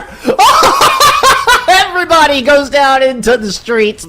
Oh my goodness, time to take a tour of Rome, friends. Allen will eventually pick up what E-Girl ends up off the side. I'm guessing that was a boot from Piper that just didn't show up. Actually, I don't... Yeah, there's Piper. It had to be a boot from Piper. It's going to pick up Wink as well. So it looks like that die-on card philosophy actually working out here for Ushi's daycare. They've crossed 100 meters. Yeah, Empty made the hero play of the game, able to force Obo and the Bastion on the side of No Limits to get off the map, and that kind of just helps them win that because even the odds, then you're taking a 3v3, and Ushi's daycare was able to win that. I mean, Vibing was able to get the value on the Reaper, Piper was able to get the boop, but now Ushi's daycare has a huge ult advantage. We'll see what this Bastion ult does though. Could kind of isolate them, maybe they find the picks, but looks like we might see a window come out soon as the immortality is forced. Yeah, Alan making that swap and already a good window, but the shatter is going to come down. That was a counter pin from Obo. Was exactly what that was from behind. Empty started to pin the shatter target, but Obo gets the pin on them first. That was bizarre looking, but what a play. And now Obo levels the playing field with another shatter of their own. Piper there to keep everybody alive and standing for the moment. Good shields. Eagle's able to get back behind cover. Another swing, but they get slowed down. Lazy Titan eventually finished off as Eagle is there with the Cheerios, and Obo finds that kill on the Piper eventually. It's an overtime now, though. This is going to be at least 2 or 3 fights for No Limits if they want to take this map. And we'll see who No Limits is going to have back. I do think they'll probably get everybody back. If not, they can use that window to kind of hold space. But they have to, yeah, they do have to basically win 2 fights here. And Ushi's daycare. Oh, maybe 3. The bot's going to stop at the checkpoint. Yeah, I mean, and Ushi's daycare doesn't really have any ults though, so we'll see how No Limits wants to take this. If they can win this fight with just this amplification matrix, it could be very big, and it looks like it's going to force out the immortality, going to force Uchi's daycare to play a little bit further back. Maybe they're going to try and build their ults as well, but I mean, we have to see. I mean, if they can get a good fight here, it's going to be very tough though, because Ushi's daycare is going to be able to build ults eventually. Empty is super low. They should be able to get that one. Yeah, Empty is going to fall. And Allen is very, very close here to that Blizzard. This is prime importance. Allen must stay alive and get this Blizzard up if No Limits is to have any hopes of taking this the 40 meters necessary to win this map. Yeah, and again, one of the key things there is that Wink only had to use that amplification matrix to win that fight, and now you're set up very good because Ushi's daycare is still at an ult disadvantage because of they used all those ults in that last, or you know, the last fight or whatever, the fight before this one, and now No Limits, they have the Shatter, they have the Blizzard. I mean, they're actually set up pretty good to win this. I mean, they do have to win one more fight here, and it looks like Allen's going to use the Blizzard, and it's going to isolate this entire team of Ushi's daycare. Oh, Lazy Titan didn't get the cryo freeze up. Sound barrier is here from Eagle. Shatter is down from Obo, and that's going to pick up a pair. Good for 2. No Limits have to invest heavily here in this fight, but they've got another win under their belt, at least for now. Amplification matrix kind of blocked by the wall. Was trying to core ball. The Blizzard is massive. It finds 4. Lazy Titan has to take 2 kills down by themselves because reinforcements are really lacking, and now it's just Lazy Titan left on this point. Reinforcements are starting to show up as Piper is back, but gets hammered off the wall. Janelson's able to take Titan out of this fight, but a wrecking ball here, and all the health that comes with it is on this point. With 2 kills already under their belt, it's tank versus tank in an overtime scenario, but No Limits just has so far to go and so little reinforcements to work with. This is looking almost impossible. Down to 29 health. Empty will not escape. Obo is still alive and standing somehow. Oh, I spoke too soon. Warrior X will take them down. Eagle has fallen, and Ushi's daycare stop TS1 10 meters shy of No Limits' dream, tying us up here in the grand finals. I mean, yeah, the key thing there was that Blizzard window combo was able to find a lot of picks and force out so many abilities, and that kind of was win that rest of that because they get their better spawns, they are able to come back faster, they also make, you know, the swap to the Wrecking Ball and swap to the Tracer, was able to get back quickly. But, I mean, overall, though, I mean, again, a very close map, very good plays by both of those teams, and, I mean, it's hard to really, like, point out, like, one thing that really helps them win because there's so many things that they did and that were just able to help them win that. And one of the key things though is that they were able to win the you know, the fight to take that that advantage, and they were able to kind of do that because they found Wink early. They were able to find a huge pick on a Wink really early on in that fight before they were able to get the lead, and that helped them because, I mean, now you're down that window, they're able to win that fight, you know, without having to use an ult, and kind of helps sets them up for the rest of this map because they can kind of play defensively with their ults and play for their side of the you know, their side of the map. But I mean, overall, and also Empty makes the hero play of the game and able to find those picks and able to win that fight for their team essentially. But I mean, it was also that won the map for their team. Yeah, much less that. I mean, not just that fight, because I mean, it was less than 10 meters difference when it was all said and done. And Empty able to pull around that 4v5 when you're missing the Lucio, when you're missing the most crucial part of that rushdown composition is the speed. The speed is gone, and still Empty and the rest of Ushi's daycare are able to get it done in a 4v5 and got, I mean, right around 10 meters for their efforts, and they won by less than that. I mean, that move from Empty absolutely won on the map, and that's the difference between being tied up right now here heading into the break or being on championship point for your opponent of No Limits. So an incredibly crucial play from Empty, and man, it has put us in a phenomenal spot. Like I said, we're about to take 5, but this banger will continue. Who's going to take the edge? We're going to come back with map 5 in just a few.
Well, we are all tied up. It was looking like one-way traffic after the first two maps. No Limits absolutely dominating on both Ilios and on Midtown. But holy cow, has the tables turned as Ushi's daycare Bossa and then took it there and on push and call us. What a tell. Yeah, I mean, yeah, again, after those first two maps, it was looking like it was going to be pretty one-sided because especially after Midtown, it looked very, very heavily favoring No Limits. And I mean, you know, we just saw a huge comeback from the side of Ushi's daycare. They were able to get a lot. I guess it was maybe these map choices helped them out a lot. I do think it kind of fits a little bit more towards their style, especially the Flashpoint. They were able to run that at Junker Queen. They were able to get a lot of value from the kind of those individual characters and a lot of those, I guess I've been saying hero plays, which is more just like individual plays. But and then we also saw on push, I mean, again, two major hero plays were able to win them that map. We saw the huge play on the side of the Reinhardt, able to charge two off the map and then able to win them that fight. And essentially that kind of sets them up to win the map. And then going into that last fight as well, we saw the Blizzard Amplification Matrix combo in a 4v2, which, you know, you would be think like in theory it's like, oh well, why don't you just wait for your team to get back and then at least you could take a 3v4 with those ults. But they were able to find the picks and they were able to kind of win that fight because of that, able to get better spawns as well because of how close their spawn was. And they were just able to win the fight there, and that was, you know, very, very key. And we'll see if these kind of hero plays, as I've been saying, are going to show up more, especially on these other maps. And I do think we have gotten our next map choice. We are going into the payload as well, and it looks like we'll be playing Circuit Royale. So this is, again, probably actually is going to favor some of those individual plays. You know, double sniper is very, you know, it's mostly run. We usually see double sniper Sigma and then like a Bap Zen or a Baptiste Delari. And usually we see that, but I mean, maybe one of these teams is going to run the Reinhardt. Sometimes you can get away with a spawn hold, something aggressive like that, where you're able to just push in and kind of expect the other team to play that double sniper comp. So then if you run Reinhardt, you just walk at them and you get value that way. Probably would be a little bit harder to run on an attack unless you're running a sim TP and you're getting value from your teleports like that and able to get those fast rotations. But I do think on paper it does favor kind of more DPS matchups. And we'll be heading into the map very, very shortly. We'll see what both these teams want to run. I do think the Sigma, again, is probably more favored, and that's probably the reason why you take this map. And also, really, all of these escort maps are not really styles we've seen yet this series. I mean, it would have been Dorado or Junkertown, Circuit Royale, and the other one, I believe, was Route 66. Route 66, yeah, which are usually you're not going to see that brawl style just because of all the high grounds. It'd be so hard to push into. And we will see both these teams are going to be running the double sniper. I'm pretty sure Wink is just going to... Oh, they're going to play the Alari. So, no Baptiste, which is... You're going to lose a lot of that kind of... A lot of that sustain. You're going to lose so much healing because you don't have the burst, so you're not going to be able to burst heal your Zen, Hanzo, Sig when you're all stacked up together. You lose the immortality field too, which is going to be very big if you have to counter a Gravitic Flux and you don't have a... Transcendence, but I think Weak is probably just going to swap it. They are attacking, so they have the spawn right there. They're just able to swap to the Baptiste. But it looks like we are just going to see that double sniper Sigmir with the Bap Zen. Really it just comes down to who positions better, and obviously the DPS value is going to have to be very, very big, and we'll see. Yeah, Alan's just going to play the Hanzo. So we'll see how this first fight goes. It's going to be very hard. Obviously, just pushing into the Sig comp is going to be very difficult, so this is a very defensive-sided map, but we'll see if they can find, if No Limits is able to find good picks, especially running that Alari. I mean, you're able to do so much damage, very high damage output. I mean, maybe they'll be able to find the picks, maybe they'll be able to push that way, but we'll see how this first fight goes, and we'll see who wins. Yes, we will. As this card's going to around the corner, Ushi's daycare just going to sit up on the high ground, playing this very carefully. Not wanting to give any easy picks here on this first point and hold this corner for as long as possible, but well, Remix sticks their head out for a little bit longer than necessary. Piper suffers the same fate, so both supports picked off right out of the gate, and Ushi's daycare apparently didn't play things as safely as maybe they should have. Yeah, and really just looked like also No Limits was able to take so much space. Like, they were able to get all that space, and that kind of helped set up the DPS on the side of No Limits to get those picks because of how aggressively Obo was playing and what they were able to do. We also see No Limits, they swapped to the Baptiste Delari, so not going to be running that Zenyatta as they were initially running, and it looks like they were playing it most of that fight, and I just wasn't really paying attention, I guess, because they have pretty high ult charge. It looks like they're also going to get this first point very quickly because of that, you know, that last pick there at the end, and they're going to get set up on this high ground. So, I mean, instead of Ushi's daycare, your best bet running this Zenyatta into the Ilari is you want to discord this Sig and then just walk. and get all that value because you have Discord Orb and because you have that extra damage output onto the tank and onto the shield. You want to kind of force the tank of No Limits to play so scared, and Vibing finds a huge pick on a Olsen with that grapple shot, and it looks like they're just going to be able to play aggressively off of this, barring anybody else getting picked off on the side of Ushi's Daycare. But, you know, Alan has been very dangerous on that Hanzo, so we never really know. Yep, both tanks are clashing here over the point, despite No Limits being down. They're not going to back all the way out. Alan has to hide next to that planner. Was very low. In fact, Lazy Titan dropped down to try to get that final blow. Even a couple Hyperspheres thrown Alan's way, but they managed to stay on their feet. Immortality field used early, and Alan is able to strike back. Finds Vibing. Dragon's coming through across the amplification matrix of No Limits. They're able to just kind of scatter around and don't really even have to give up any ground because of it. The Matrix still able to buy a little bit of space at the very least. Alan playing off the side here. Of course, the Hanzo not able to maintain the pullback on that arrow while the climbing. So Alan not as good a position as they might once have been. Gravitic Flux coming through to seal things for the defense of Ushi's Daycare. Yeah, a lot of good picks on the side of Lazy Titan. See, they should be able to clean this up, other than maybe Olsen finds a pig. Yeah, never mind, they're dead. But a lot of very good picks on the side of Lazy Titan as Wink does find Vibing. That's gonna let Ushi's Daycare, or not Ushi's Daycare, but No Limits take a lot of space early, as well as they also have the ults to do it. But we'll see, maybe Lazy Titan finds another pick. And really the key thing we're going to also be looking at, obviously we have to look at these DPS, right? Because they're going to be getting so much value in these mid fights, and anytime both these teams are playing neutral, where none of these ults are being used. But going in this next fight, No Limits, it looks like both teams are relatively even on ults. The Captive Sun's going to be very huge on the side of Wink. It's probably going to get countered by the Transcendence, but we'll see what goes on. Maybe Lazy Titan can force it out with the Dragon as well, and we are going to see the Dragon come out. Captain Sun over the top combined with the Dragons, and yeah, not even Transcendence is going to keep you alive through that. Both of those just thrown directly onto Piper. And a worthy investment for the combo to take the Baptiste out, and you can see Wink starting to get aggressive. Goes all the way in to find that kill on a Vibing. Woohoo! And a nice little point-blank shot from Alan. Yeah, it's going to clean up that fight. I mean, really good ult combo there. They were able to isolate No Limits, or not No Limits, they were able to isolate Ushi's Daycare with that Dragon, and then they were able to use that Captive Sun to kind of, you know, kill Piper, who was the one that was split off, and as the rest of Ushi's Daycare was trying to back out. And now you're going to be seeing this next fight where no ults are really going to be in play. Maybe the amplification matrices are going to be coming up, as well as maybe the Gravitic Fluxes on both sides. Kind of depends how this poke fight goes. It looks like No Limits is going to try and take that high ground from Ushi's Daycare. We'll see how this goes. It's going to be tough to push into, especially going into that Zenyatta, and it might be peaking 5v6, but it looks like the Zenyatta is actually playing the low ground right now, so we'll see. Maybe a little easier for No Limits to take this, but it looks like Ushi's Daycare is just controlling it so well. The Zenyatta's staying down low, so Discorder wasn't in this fight, but with Vibing finding that first pick right around the corner, just finding that split second where Obo had the shield down, and it's enough for Ushi's Daycare to kind of make No Limits double guess, think twice about pushing up high, and now they're just trying to play this low ground corner. Obo's managed to get more Ix off of the cart, and they have actually rounded the corner. Ushi's Daycare now rotated back up high. No Limits just staying down low, and this cart is starting to inch forward closer and closer to its final spot. Jumping back down, Empty is greeted by an Accretion and a Gravitic Flux. Get rid of the Immortality field, slam it down. One Empty is finished off, and well, the rest of the team falls around them. Yeah, and I mean, Moririx just kind of gets picked off on that off angle.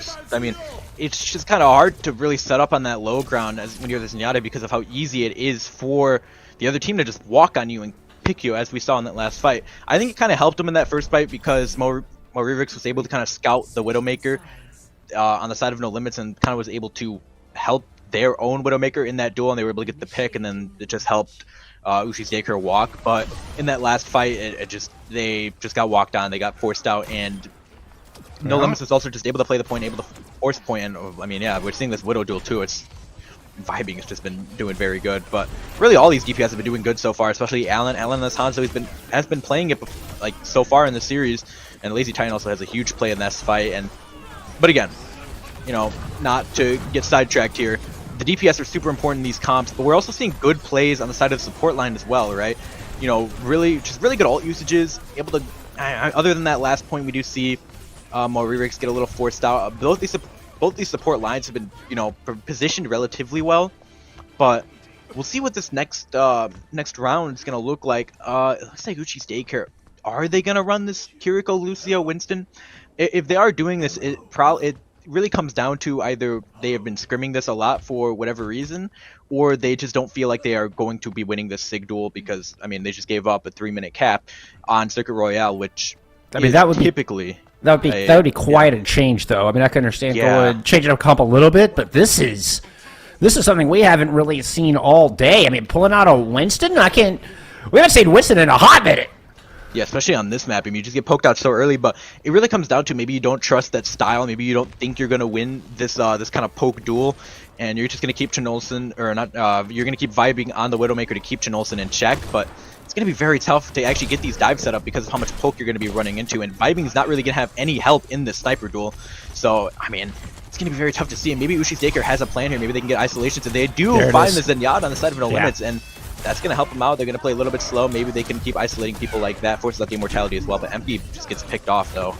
Yeah, even without the Discord Orb, I mean, between the Widowmaker and the Hanzo, it's so much damage onto a Winston. 6 seconds, that cooldown time, the jump is more than enough for Allen to put a bunch of arrows into the side of that Winston. But Allen now making a swap onto a more traditional Winston counter.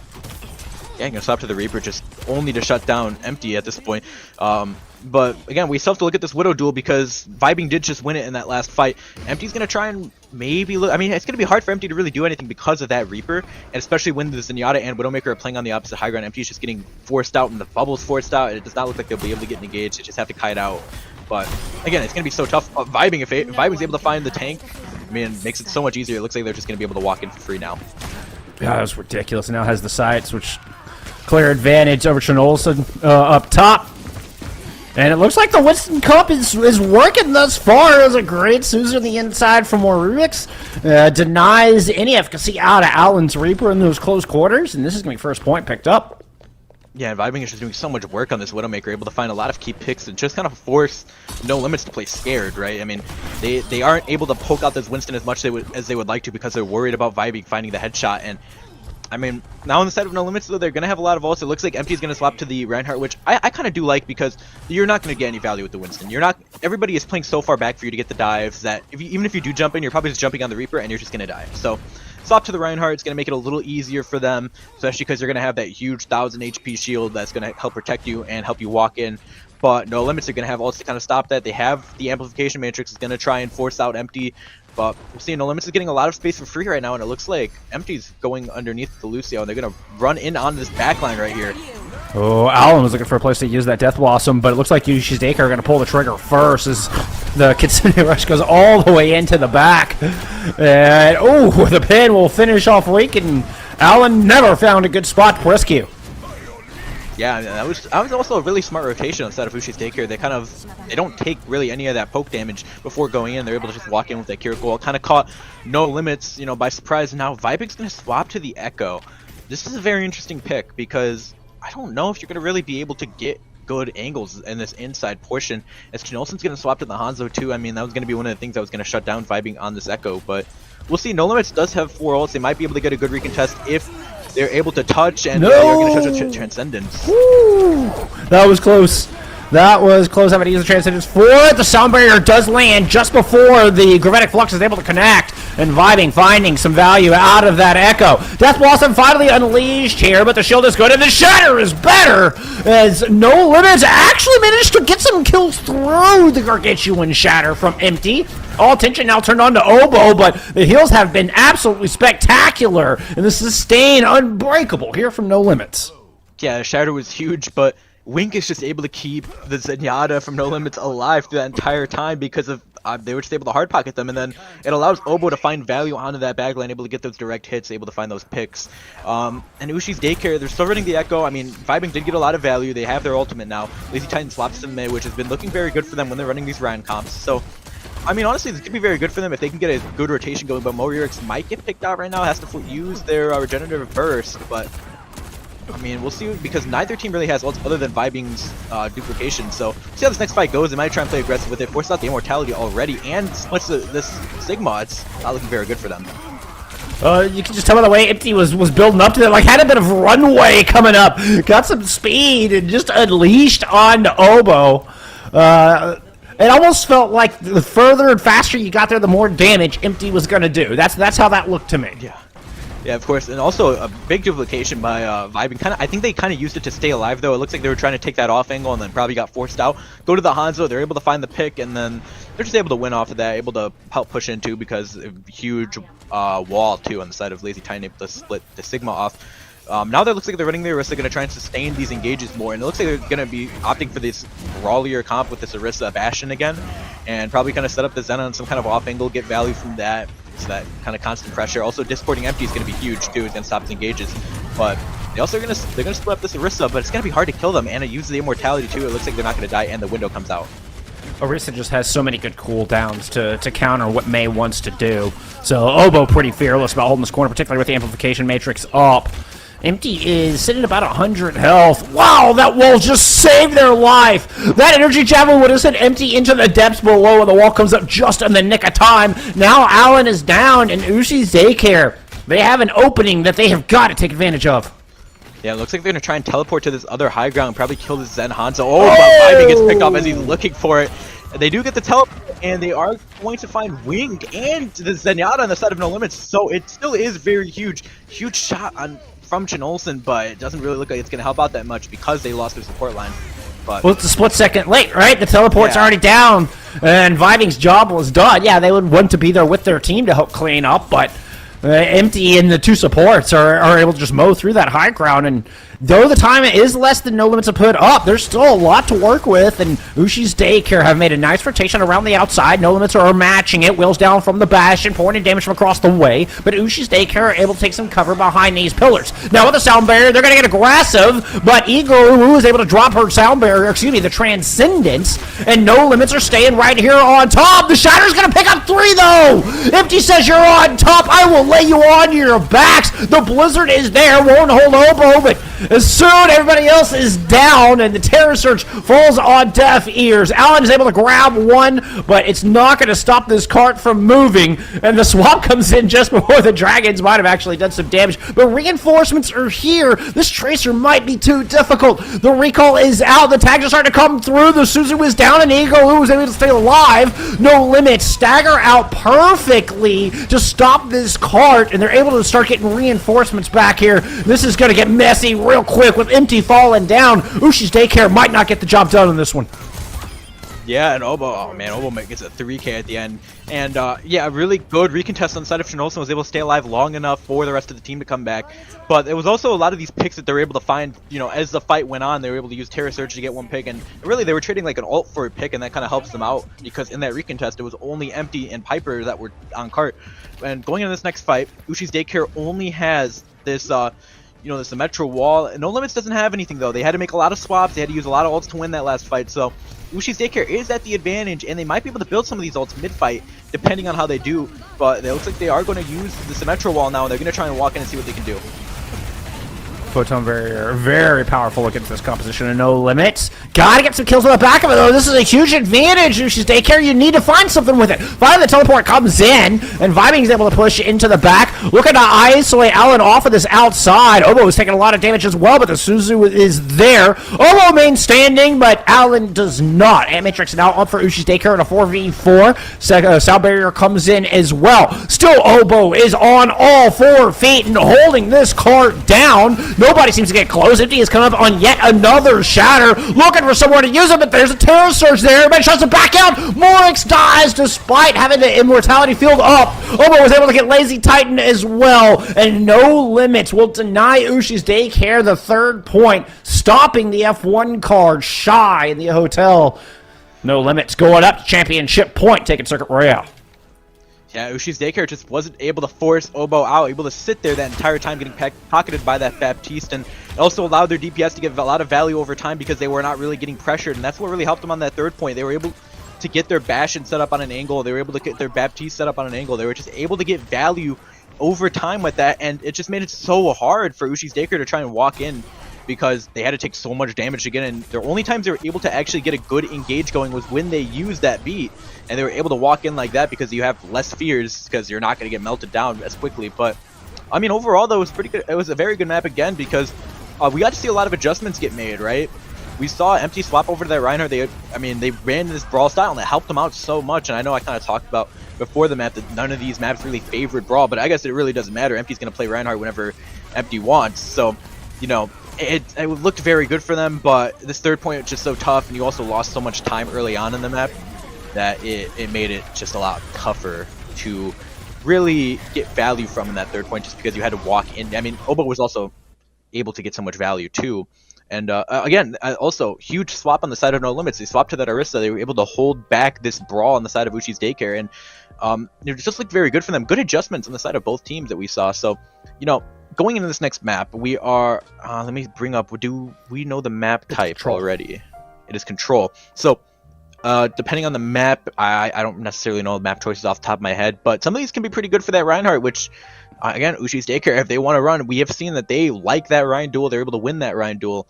It's very comfortable for them. They look good on the Reinhardt comps. So, they probably are going to choose a map that is going to fit that Reinhardt style, depending on what map choices there are for Control. I don't know off the top of my head, but if they get a good Reinhardt one, we could see us going to our map 7, you know, very shortly, depending on how this next map goes. But No Limits is no slouch. They're going to have ways to counteract that. They're going to find comps that they feel are comfortable. That Orisa looked very good. That Orisa Bastion looked very good for them. I think it's probably something they are going to do to counter this Reinhardt a little bit more. And I mean, it's going to be very interesting to see this next map, because we have been seeing both these teams make adjustments over time, and it's been making this interesting, making this a very interesting series. Indeed, we do have that map pick coming in. As your question, the options were Oasis or Busan. And it looks like Ushi's Daycare have chosen the former, as we have Oasis here for map number 6. Now, I mean, University, you know, certainly you got some opportunities here, but other than, I mean, it's gonna be interesting past that. Like once we get into Gardens, and like it's gonna be interesting and see what maps are brought out. I don't know if we'll stick with the Reinhardt Orisa matchup, but it certainly worked well for No Limits in that. Do we go back to the Junker Coin? We saw plenty of that. Yeah, and that looked very, very good for Ushi's Daycare as well. It looked good for both these teams, but Ushi's Daycare was able to get that. They were able to win that map when they were able to take that Junker Queen mirror. So I do think this is overall a pretty good map choice for Ushi's Daycare, because you obviously you get the inside point where you're able to run that Reinhardt very effectively, and it's going to be a very good matchup for you. But even on the more open point, you know, the one that has all the high ground, we usually see a lot of dives get ran there. I do think the Junker Queen's also very good, and we are going to see No Limits. Oh well, we'll see if they actually do want to run on this comp. And same thing with Ushi's Daycare. We've seen them run the Orisa, but I mean, the Orisa Baptiste Alari, again, something we used to see on the old patch. More teams have been opting for different comps now, just because of certain buffs that have come out, like the Zarya buff and the Junker Queen buff, or Junker Queen change. I mean, oh, it's a buff. Yeah, it really is a buff. Yeah, I mean, it's very good. But I mean, we'll see what these teams want to run out on. If Empty does want to run the Zarya, or wants to run this Orisa, we'll see how it goes into the Zarya, because they're going to be bubbling Chinolson a lot. It's going to be very aggressive. It's going to be a very aggressive style of play. But Ushi's Daycare is going to try and play a little bit slower, get more value in these neutral fights, as well as getting value from vibing on the Sojourn, which we have seen them do, you know, time and time again in this series, able to get a lot of picks. As it looked like No Limits is going to control the high ground and control the point first. Yeah, unfortunately, playing slower means Ushi's Daycare has to yield this all important high ground. But importantly, that doesn't matter to vibing, as they're able to pick Cholson off, and Empty, I'm guessing, send an energy javelin onto Eagle off the side, and now is up there with the spinning javelin. And that is enough. The Orisa starting off strong here for Ushi's Daycare. Yeah, I do believe I heard Lucio's screams as he was falling down, but I mean, yeah, very good. I mean, overall, very good plays. Vibing was able to get the pick off early. It kind of sets him up for the rest of the fight. Empty, obviously, able to get that energy javelin. And now No Limits is going to swap to the Orisa Baptiste Alari mirror. They're going to get the Hanzo Bastion. It really is going to come to that point. Vibing is going to stay find more re-rigs. No Limits good for the fight. Yep, this fight is already over. As No Limits just stormed onto this objective, and Obo comes up with another big fight. I think this fits Limits comfort a little more. I think that they've been running a lot more at what we've seen. You've gone a bit robotic there, Telm. So let's see if we can give a Discord a second to see if it might stabilize there for you. But yeah, we are still in the neutral here. No ult yet to speak of, as we get a pause called. Hey, what do you know? That'll give us a chance to iron out some of our audio issues. Oh, Obo's getting ping issues as well. So it looks like this is just kind of universally internet just decided to go wonky. And I don't know, maybe solo casting at this point. I don't even know if y'all can hear me. I'm gonna keep going like y'all can hear me as we're staring at this pause screen, and I'm waiting for my caster to come back. So far, it's a pretty even start here as we get back to talking about the game. I mean, we're looking at, Old Charge is pretty even on both sides. Both teams been able to win one fight apiece. No Limits will be able to catch up in charge, or in percentage, rather, by the time this fight ends, barring they just give away the point for free at the very beginning. So far, it's deadlocked starting things off on Oasis, which is, it's a good sign for Ushi's Daycare. Thinking back to map 1, it was a pretty dominant performance here on Ilios by No Limits. So I was concerned. I was concerned about Ushi's Daycare coming into Control. Thought maybe heading into this, we're going back into Control Hybrid. The two map types that No Limits were head and shoulders above on. We saw that fantastic play from Wink. And then the only summer we've seen on the day, this was Lazy Titan's biggest play of the day so far, was this 4K EMP in the beginning. But unfortunately, that was really the only highlight we saw from Ushi's Daycare there on map 1. Then as we take a look at Midtown, this one was equally as one-sided, unfortunately, for Ushi's Daycare. But this is where they started to bring it back. Suravasa, this is where the momentum changed drastically in this series, and we have been pretty darn tight ever since. Yeah, I'm back now. We're all Welcome here.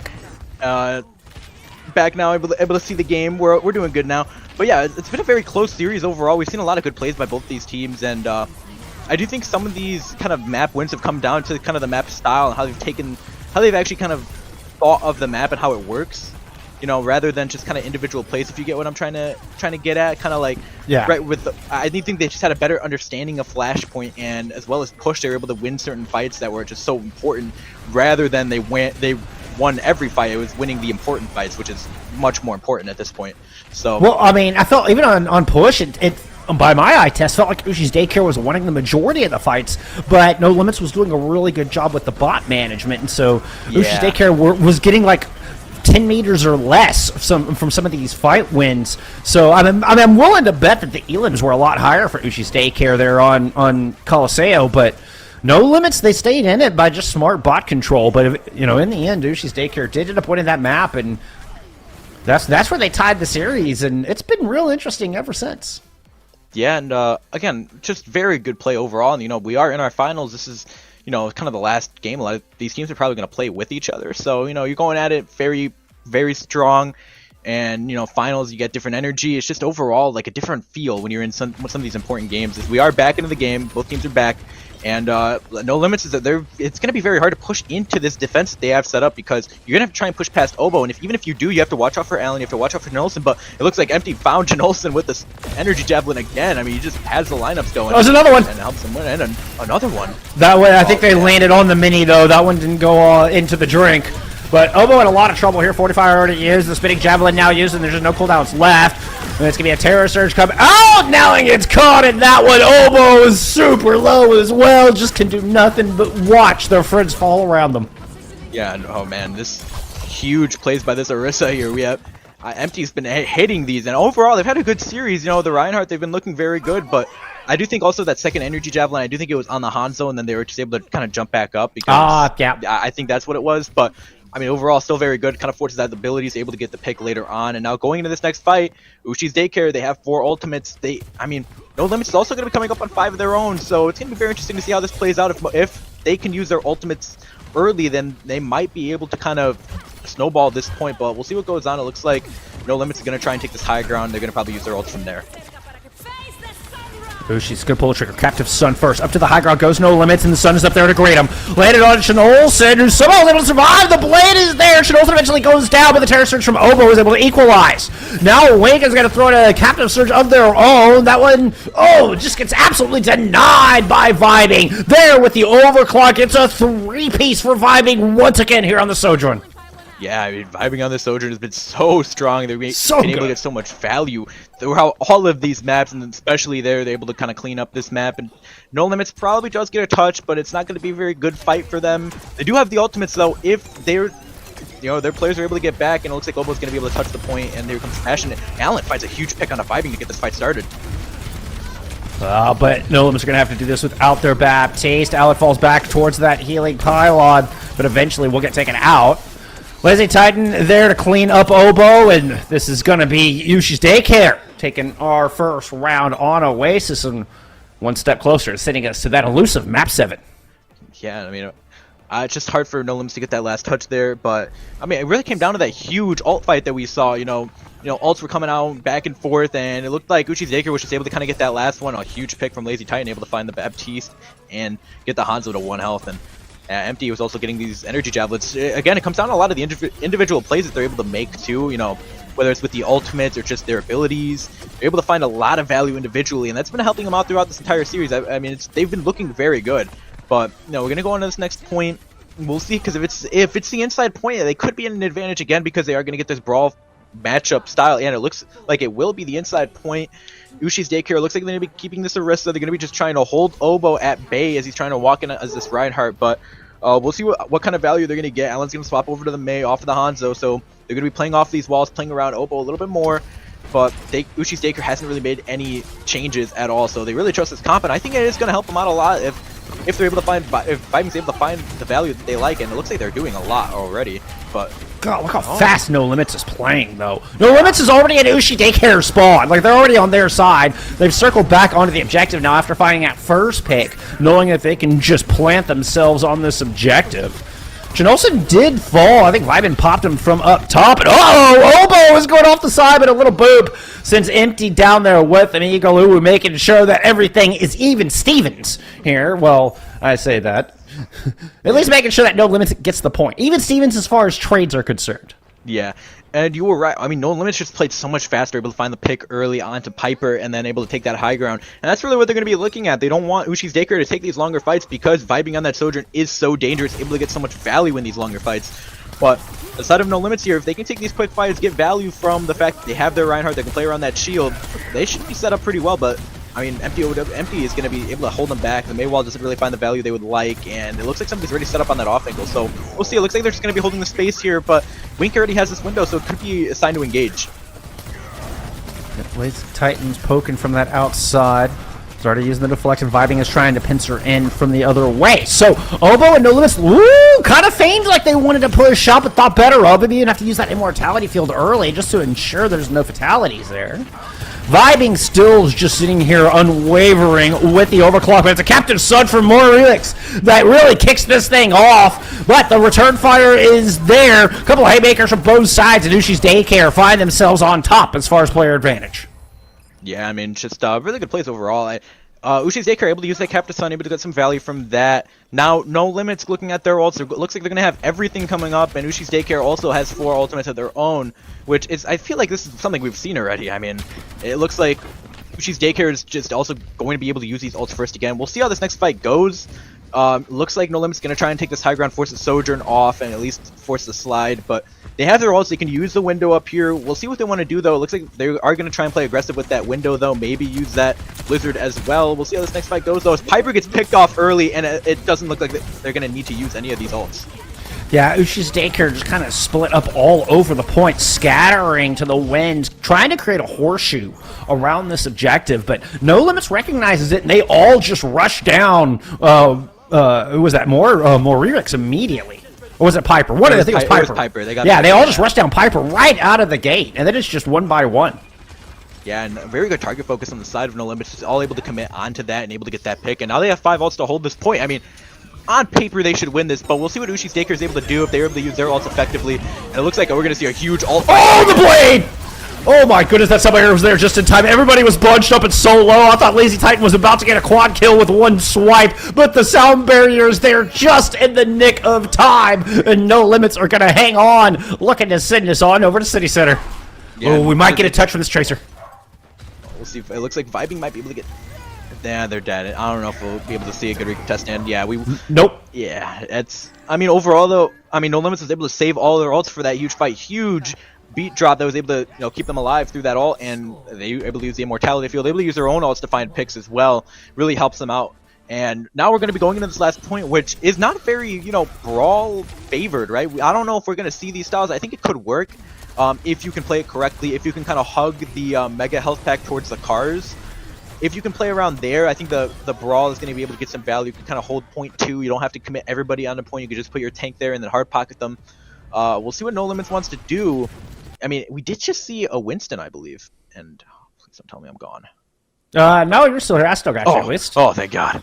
I think we just had a little tech issue in front of us. But, I mean, after Circuit Royale, nothing is going to surprise me. Yeah, after seeing a Winston there, I'm honestly not shocked. Like, it actually makes sense on City Center. Yeah, it actually does. But it's not going to be Ushi's Daycare running. It's going to be No Limits now. And they're also going to be running the Echo Mercy, which should be getting a lot of value if you can kind of stay out of the support LOS on the side of Ushi's Daycare, because those supports are going to be the ones that are going to be killing you. But Obo is able to get engaged going. It looks like they might find this Baptiste.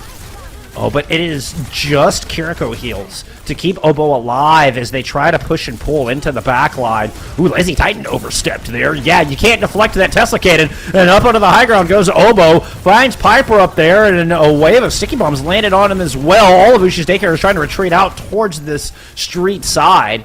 They do manage to get out without losing any more casualties, but they have to get up the point to do it. Yeah, we'll see if No Limits is still going to be able to find these dives. And looks like Morux finds the pick on an Allen, and we'll see. Maybe they might be able to win this scrappy fight, but it looks like No Limits is going to get forced out, and Janolson might die here, doesn't have any abilities to get out. Yeah, they're going to get picked by Lazy Titan. The Wink gets very low, but is able to get out safely. Oh. Good recognition from Ushi's Daycare, just that, hey, we just need to push forward. Like, don't be afraid. We have the sustain advantage. Let's take advantage of it and just fearlessly walk forward. Yeah, especially because you're running that Orisa, and I mean, Obo's not going to really be able to dive through you. I mean, the only way Obo's going to be able to find dives is if you let them get all this time to set up and then let them get these off angles and split you up just a little bit so that Obo's able to get that dive. But if you're able to walk in together as a team, you're able to get that value. Now, Mo Rerix has the Captive Sun for this next fight. Could be very huge, especially because there's no way, really. I mean, No Limits does have the Cleanse, does have the Suzu, but it looks like they're going to be looking for it right now. It might be able to get some good value. Rix over the top, drops it to the corner. Don't think that got anyone. Obo trying to go back in. Well, Rix is just going to use the outburst to get out of there. Here comes Obo trying to pursue, and will eventually find that kill. Now attention turned on to Vibing and Piper. Lazy Titan here watching from above with the katana ready to be pulled. Dashes through Janolson and able to get that one reset. Obo's going to pop the Primal Rage, and the blade comes out from Titan in response. And Matrix now here to try to finish what Lazy Titan had started, but Obo is still dancing around. Terrorist tries to pull out Lazy Titan. Picks up back-to-back kills, including that Mercy, and that is enough. This one goes down to 1v1 on the tank. Empty. The lone hero left standing when the dust settles. I mean, that fight just got so chaotic, and it looks like, I mean, Ushi's Daycare was just able to sustain through it, able to group up during that mid-fight, able to sustain together, as No Limits wants to, you know, split them up, but now No Limits, they have all these ults. So, in theory, this is going to be a good fight for them, but Vibing also has the overclock. They might be able to find the value if early on if they're able to get this ult ready, but Wink might be able to use their ult first, and it looks like they're going to try and drop off the high ground with it if they're able to keep Obo alive.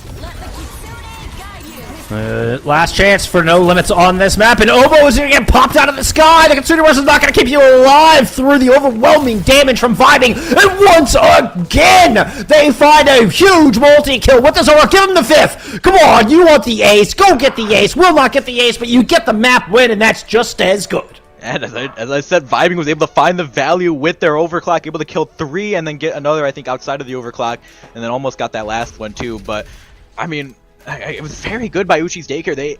They controlled the tempo with this Orisa style so well. They were able to kind of shut down No Limits' engages, as well as in these more chaotic fights, they were able to survive. Empty Forces, oh my god. Able to find 2 off the map there. And, I mean, it was very good play. This Orisa actually looks very good for them. I don't recall seeing it before this map that much, but I mean, hey, Empty's a very good player, able to find a lot of value. And overall, though, it's just been a very good for Ushi's Daycare on that last map. And now we're going to be going into a huge map 7, obviously match point. You know, it's going to be No Limits pick, so they might choose something that's a little bit more comfortable to them. But I mean, overall, though, it's been a very, you know, back and forth series. So I mean, I can't really predict who's gonna win. I have no clue, so it's gonna be very interesting to see. It's gonna be very close, and I'm very, very excited. at the bare minimum, at least 4 environmental kills that we're aware of from Empty during that last map. Oh, and what a performance from Empty, Vibing, and the rest here to pull us all the way through to this upcoming final deciding tiebreaker map. It will be on Hybrid. There is actually still a potential to send us to a map 8, but Midtown went handily in favor of No Limits, and I mean one of the fastest maps I've ever seen. Got to give them a slight edge as we head into this final map. It's coming up after a break.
We promised you a banger, and we have delivered. Well, I say we, and by we, I mean Ushi's Daycare and No Limits, taking us all the way to a deciding Map 7 here in your EU Masters Grand Finals. And holy cow, it is... I don't even know what to think anymore. Like, we've taken this script, thrown it up, burned it, put it through the shredder. It does not exist anymore. It is in another dimension. There's no telling what's going to happen. Yeah, I mean, it's just such an insane series. We've seen so many great plays, and I mean, just... obviously, in the first two maps, again, we've talked about it before, but we thought this series could have been over after 4, but now we're going into map 7, and maybe we'll see a map 8, but not going to get ahead of myself. We have to see a draw, but, you know, I mean, going into King's Row here, this is a map that favors really both of these team styles. They both like running this brawl style, and they've both seen a lot of success on it, so... I mean, it really comes down to what specific characters they decided to run.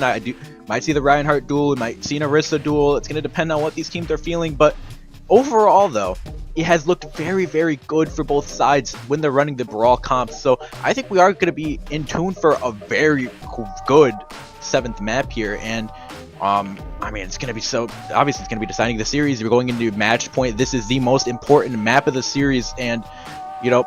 we're gonna see. We're gonna be getting into this map very shortly, I do believe. But in the meantime, I mean, looking at both these teams, we have seen a lot of great plays, obviously. But one of the most important things that I think we're going to see here is going to be the DPS play again. Vibing. We'll see if Vibing wants to run this Sojourn. We'll see kind of what they decide to run. We'll see if No Limits is gonna run that Bastion again. But I think looking more into it too, we have to look at the tank duel, because we've seen great plays by both these tanks, and especially on brawlier comps, it usually is going to be dependent on who is doing better on tank or who's getting more value on tank. But it looks like we're going to be heading into our King's Row very shortly, going into our 7th map, match point, and it's going to decide our champion for this tournament. And I mean, going in this last map, we'll see what they want to run. No Limits is going to run out on this Orisa, Bastion, Hanzo, which we have seen them find a lot of success on. And Ushi's Daycare is going to run the Reinhardt, Reaper, Mei, which they've also seen a lot of success on. So, really, this map is going to showcase probably the 2 best comps we've seen from both of these teams. And it looks like Obo, maybe they're going to play the Reinhardt. They are a pretty good Reinhardt. The Orisa is also very good. See what they want to do here, but...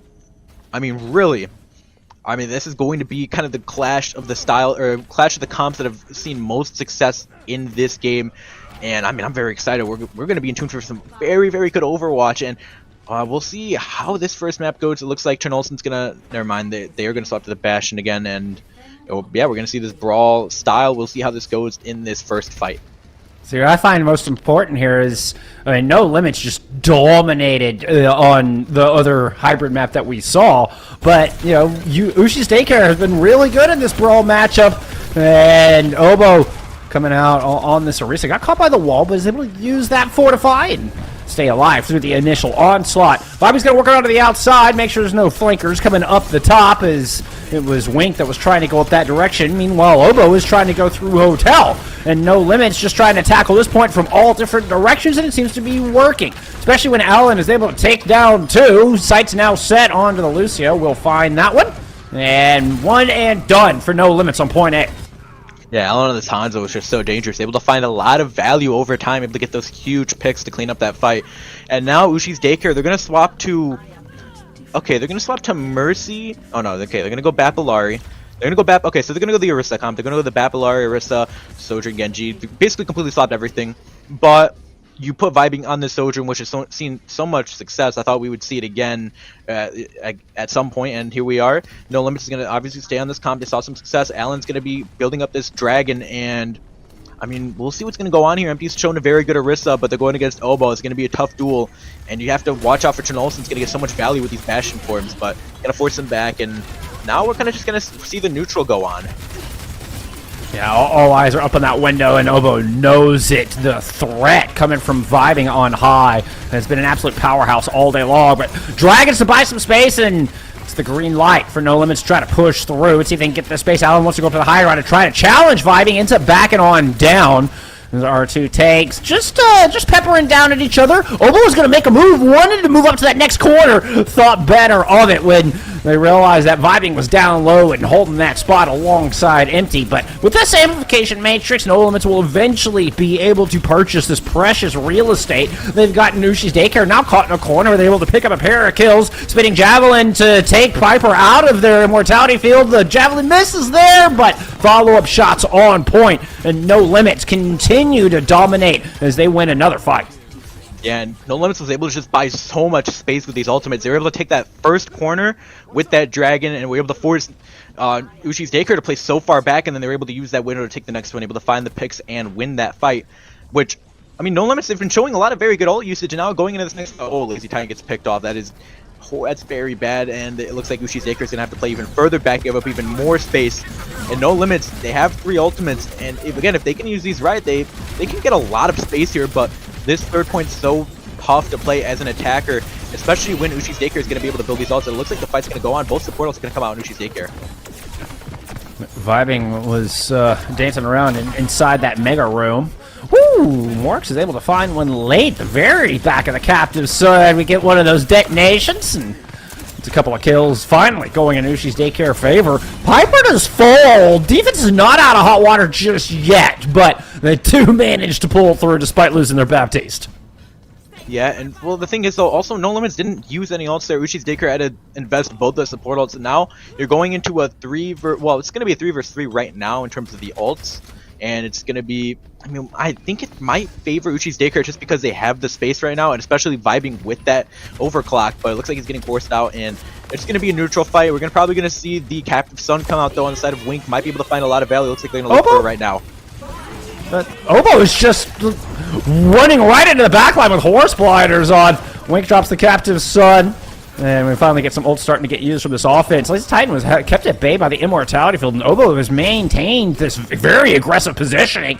Now trying to pursue the supports around back. In fact, that was just Moryrix that was just running for their life. And No Limits now have their sights all the way on the spawn doors. Reticle's looking to keep Ushi's Daycare at bay, and this cart has not stopped just now towards the end, but it's going to be a Terror Surge to try to escort it all the way home. That's going to get a lot of damage under the Baptiste, but the immortality field kept them alive. Piper stayed alive through all of that. Now here comes Obo back for seconds, but Allen falls in the back and Obo has to step away.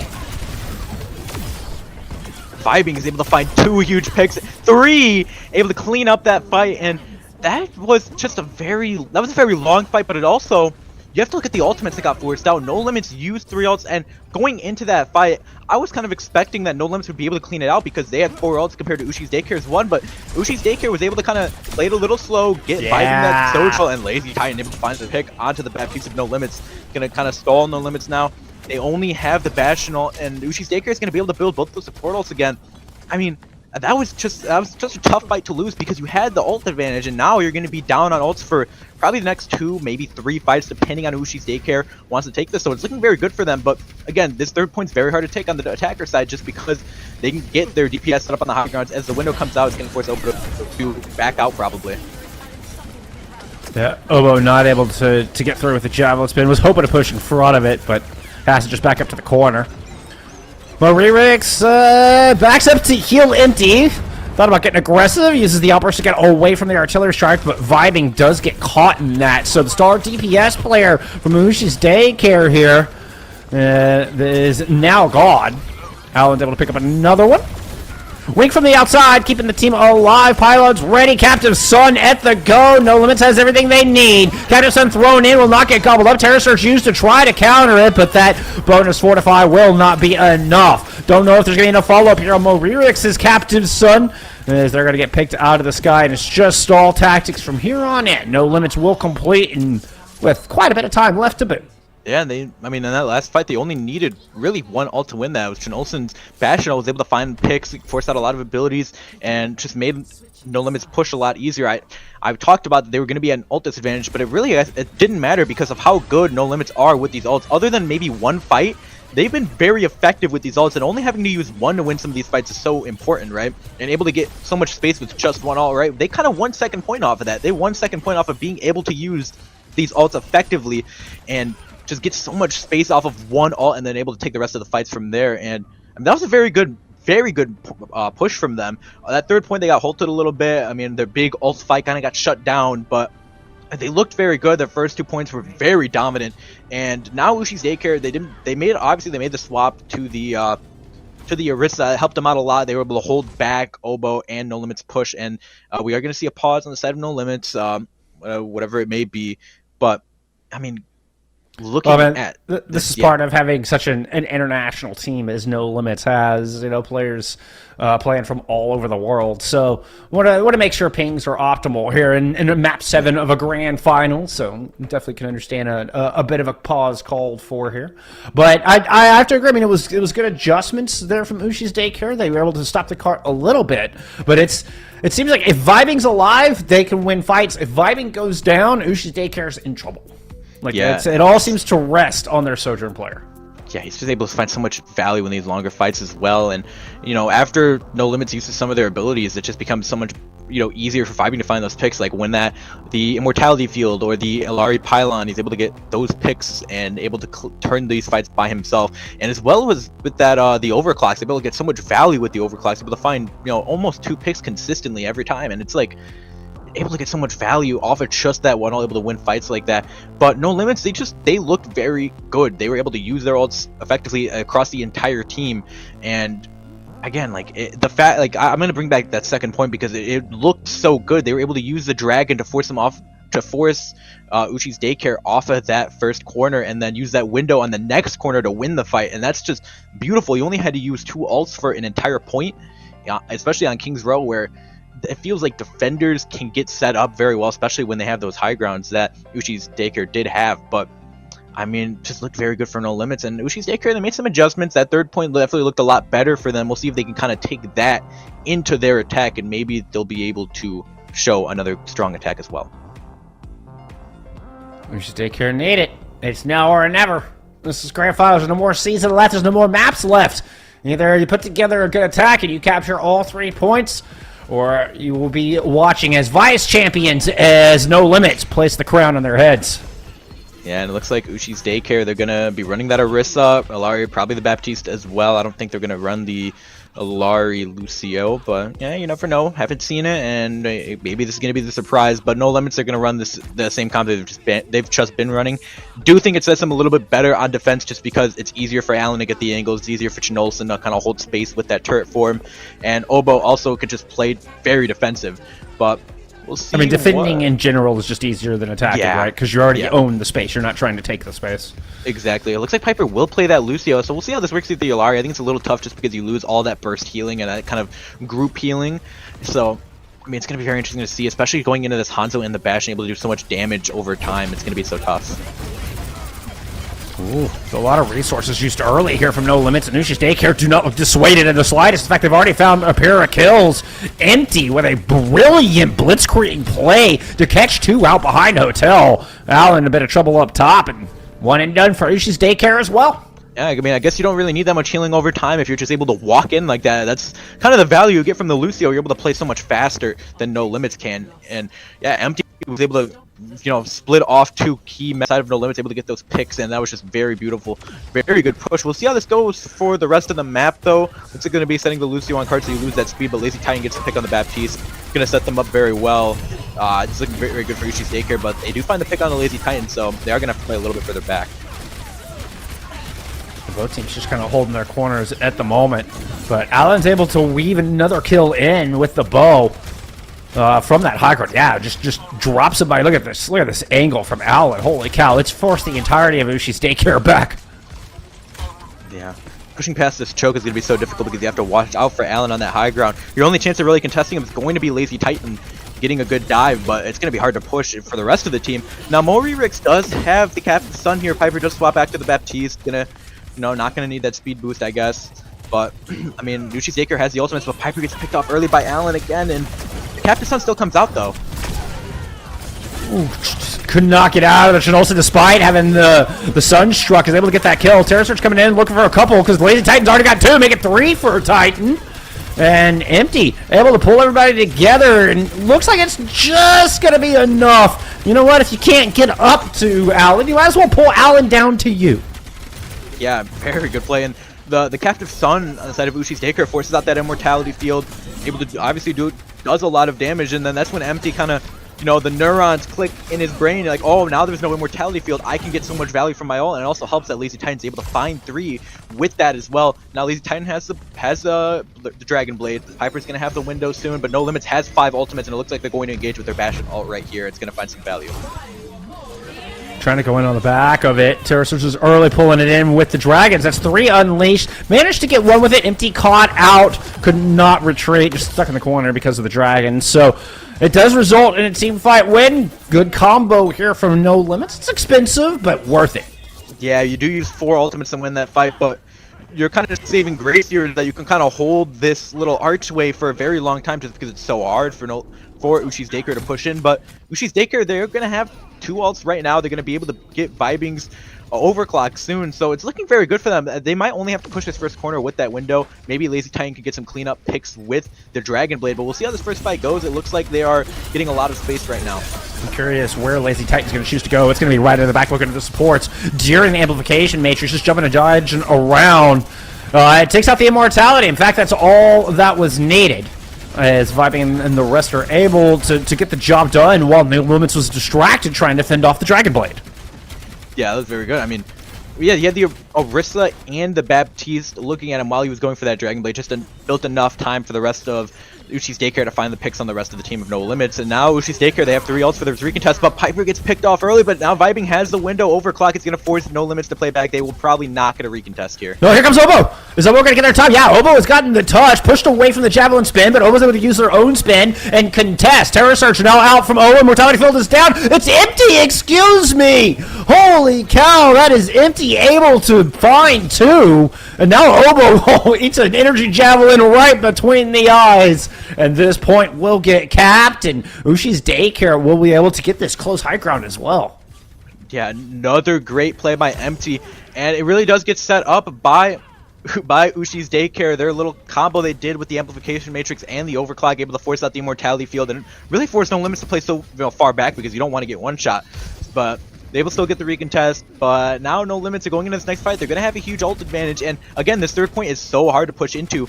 We'll see what they do though. Moririx does have the Captive Sun here, could be huge if they can find the picks, but looks like they're going to have to back up a little bit, do that Mei wall, and the Immortality's force. Oh, Ushi's daycare really doesn't want to give up that position. They fought hard to try to hold on to it. With Vibing on that high ground, there was just such a powerful spot, such great sight lines for Vibing, but No Limits, they recognize that importance, and they muscle through and steal it right back. And the good thing was they didn't have to use any ults. Now you're going into this next fight with your Orisa Captive Sun combo or your Orisa Bastion combo, yeah, whichever one you really combo right do. now. Yeah, here it goes. See it very soon. It goes in very aggressive, and it's huge. It got eaten. Empty recognized it. All the utilities taken out. Eventually, Obo was able to find some kills.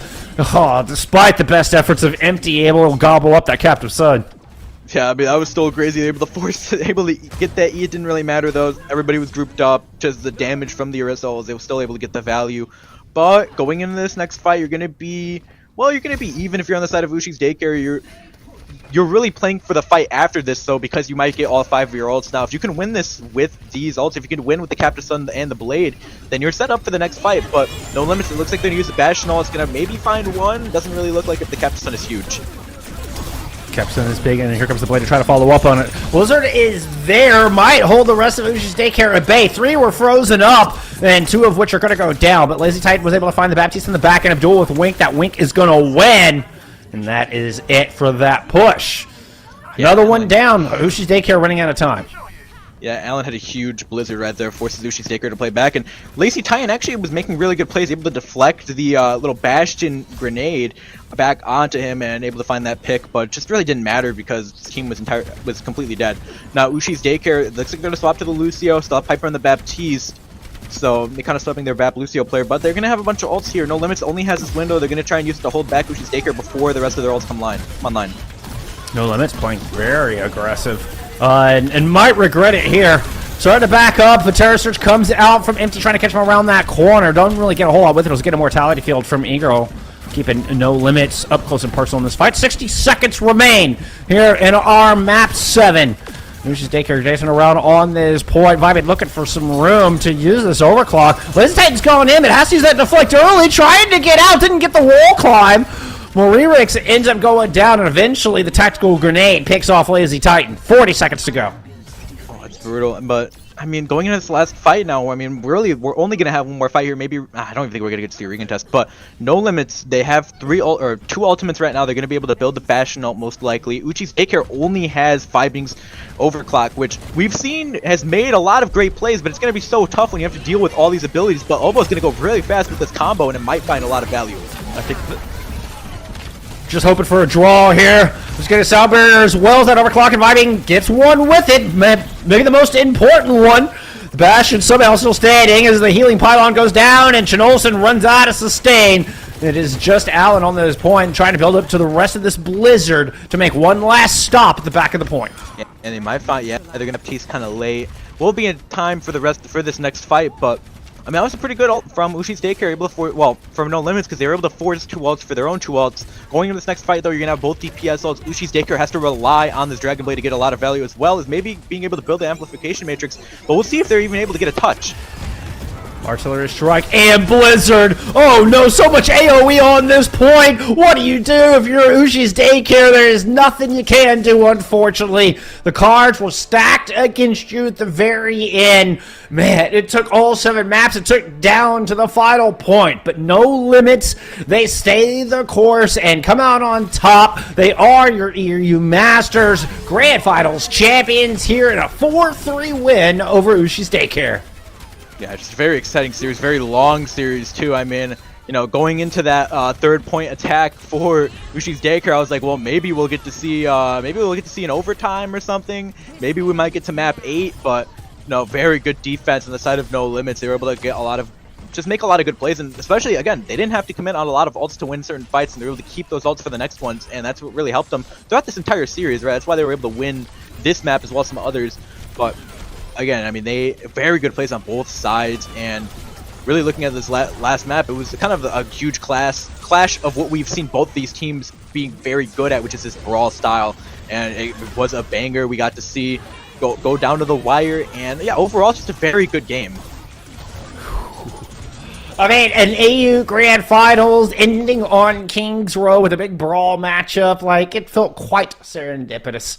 As we take a look back at how we got here, No Limits opening up at those first 2 maps, looking like they were just going to run away with this series just here on the first page. But nope, turns out we needed both pages full of maps to get through this one as we get into the back half. And it was Circuit Royale where No Limits were able to put up that massive time bank, and they able to maintain just that nose of a lead throughout the rest of the series.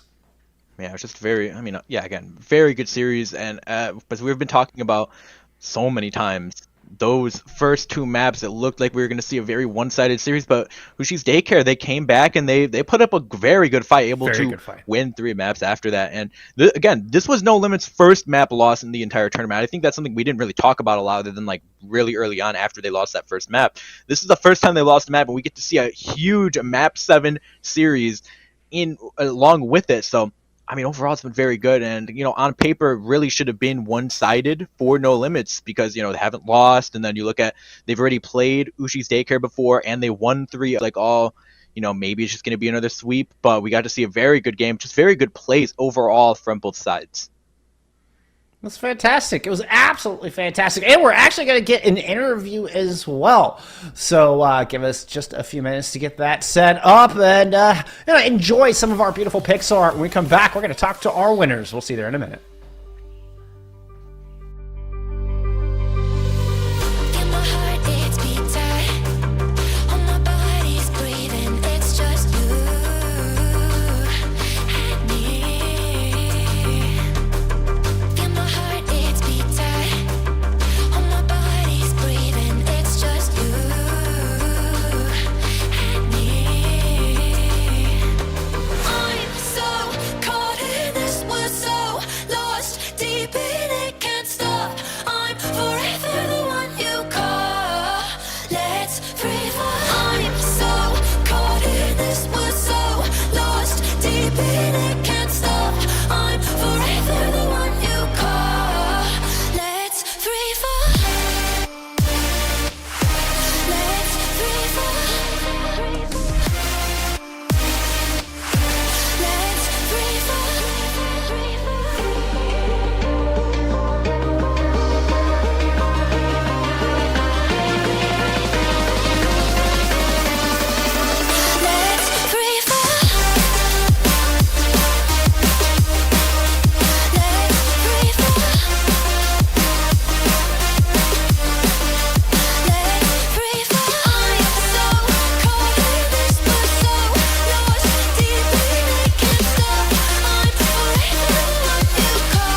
right, and we are here. We've actually got a player from both teams. We've got Obo, tank player here from No Limits, as well as Piper, support player from Ushi's Day, for coming in and chatting with us.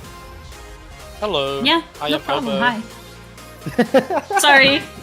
Oh, no, it's good. It's all good. I mean, congrats to No Limits. Y'all did take the win, but I mean, it went the distance. I mean, this one had a little bit of everything. I mean, going all the way back to Ilios, which seems like it was yesterday. I mean, like I feel like that was a long time ago. But thinking back that far, we'll just start with something easy here. A little softball question for you both. Give me a favorite moment over the course of this 3-hour epic gargantuan 7-map series. Obo, we'll start with you. I think my favorite moment would probably be when we misclicked the beat 2 times on Colosseo. That was kind of fun. I'll be honest, goopsies. When you misused beat? Yeah, twice! It's okay, it happens. Other than that, any fucking moment where I didn't play Orisa, to be fair. Well, I mean, so, yeah, there was a few maps you didn't play Orisa. I mean, you got to play a little bit of Ryan in there, like... Wait, oh, sorry.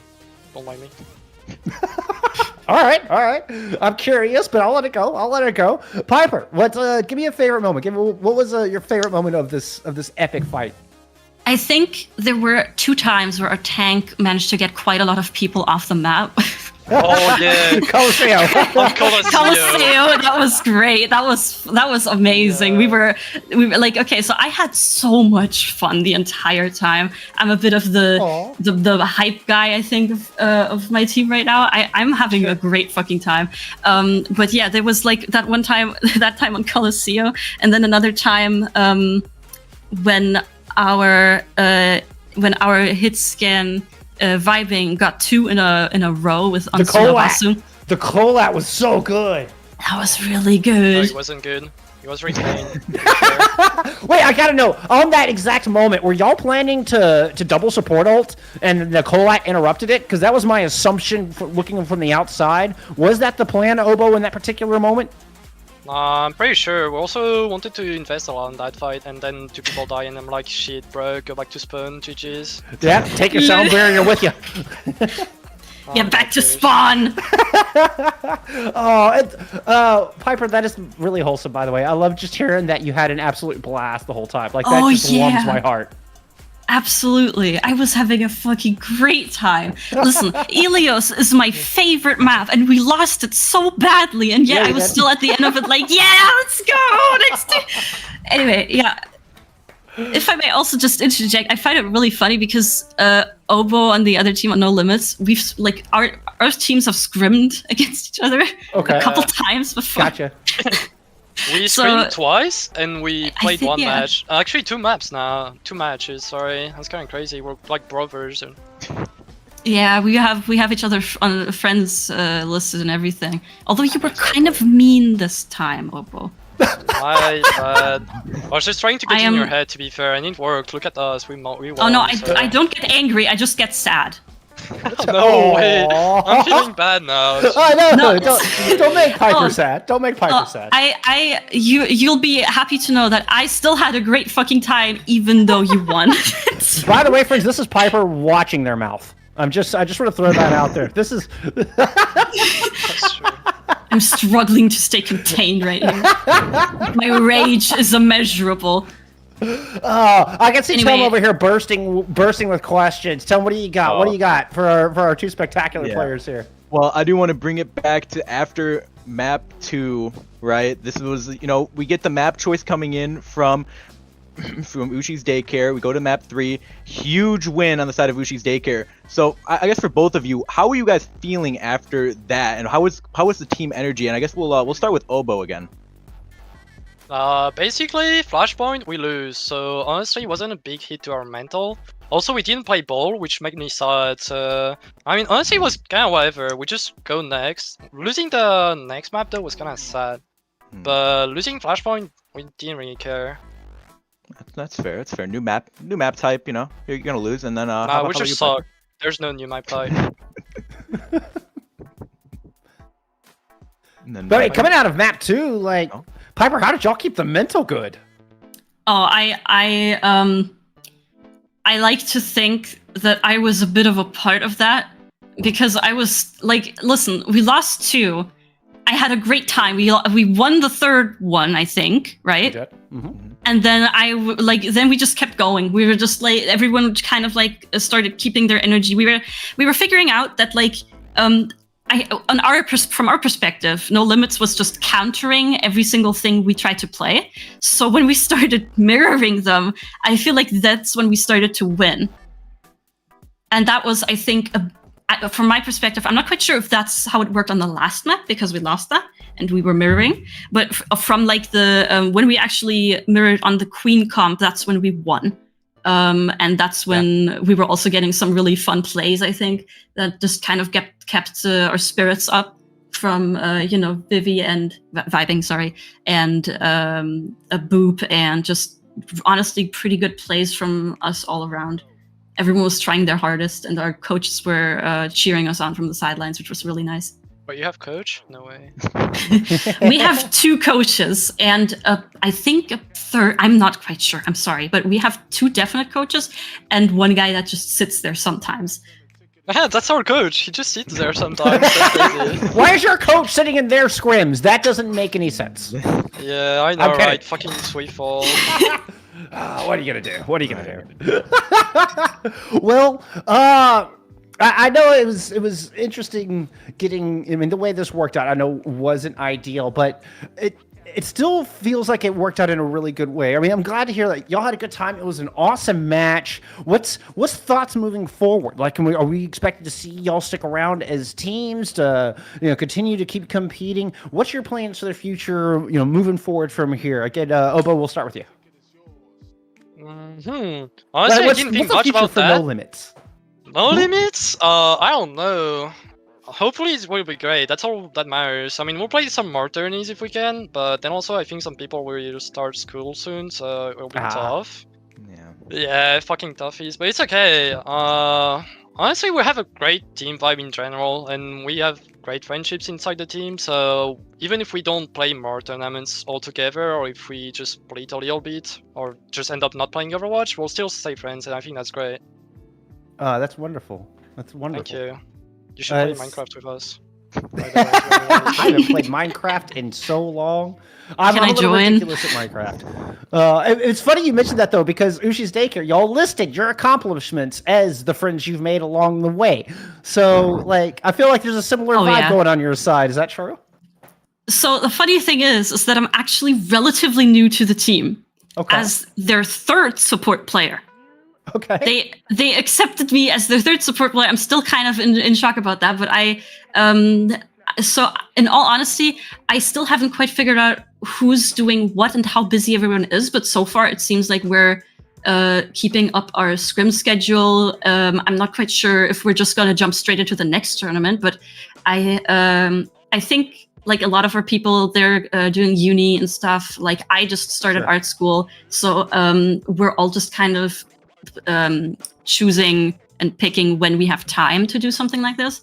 And this was like the first time that I actually was in a tournament, honestly, in like a long time.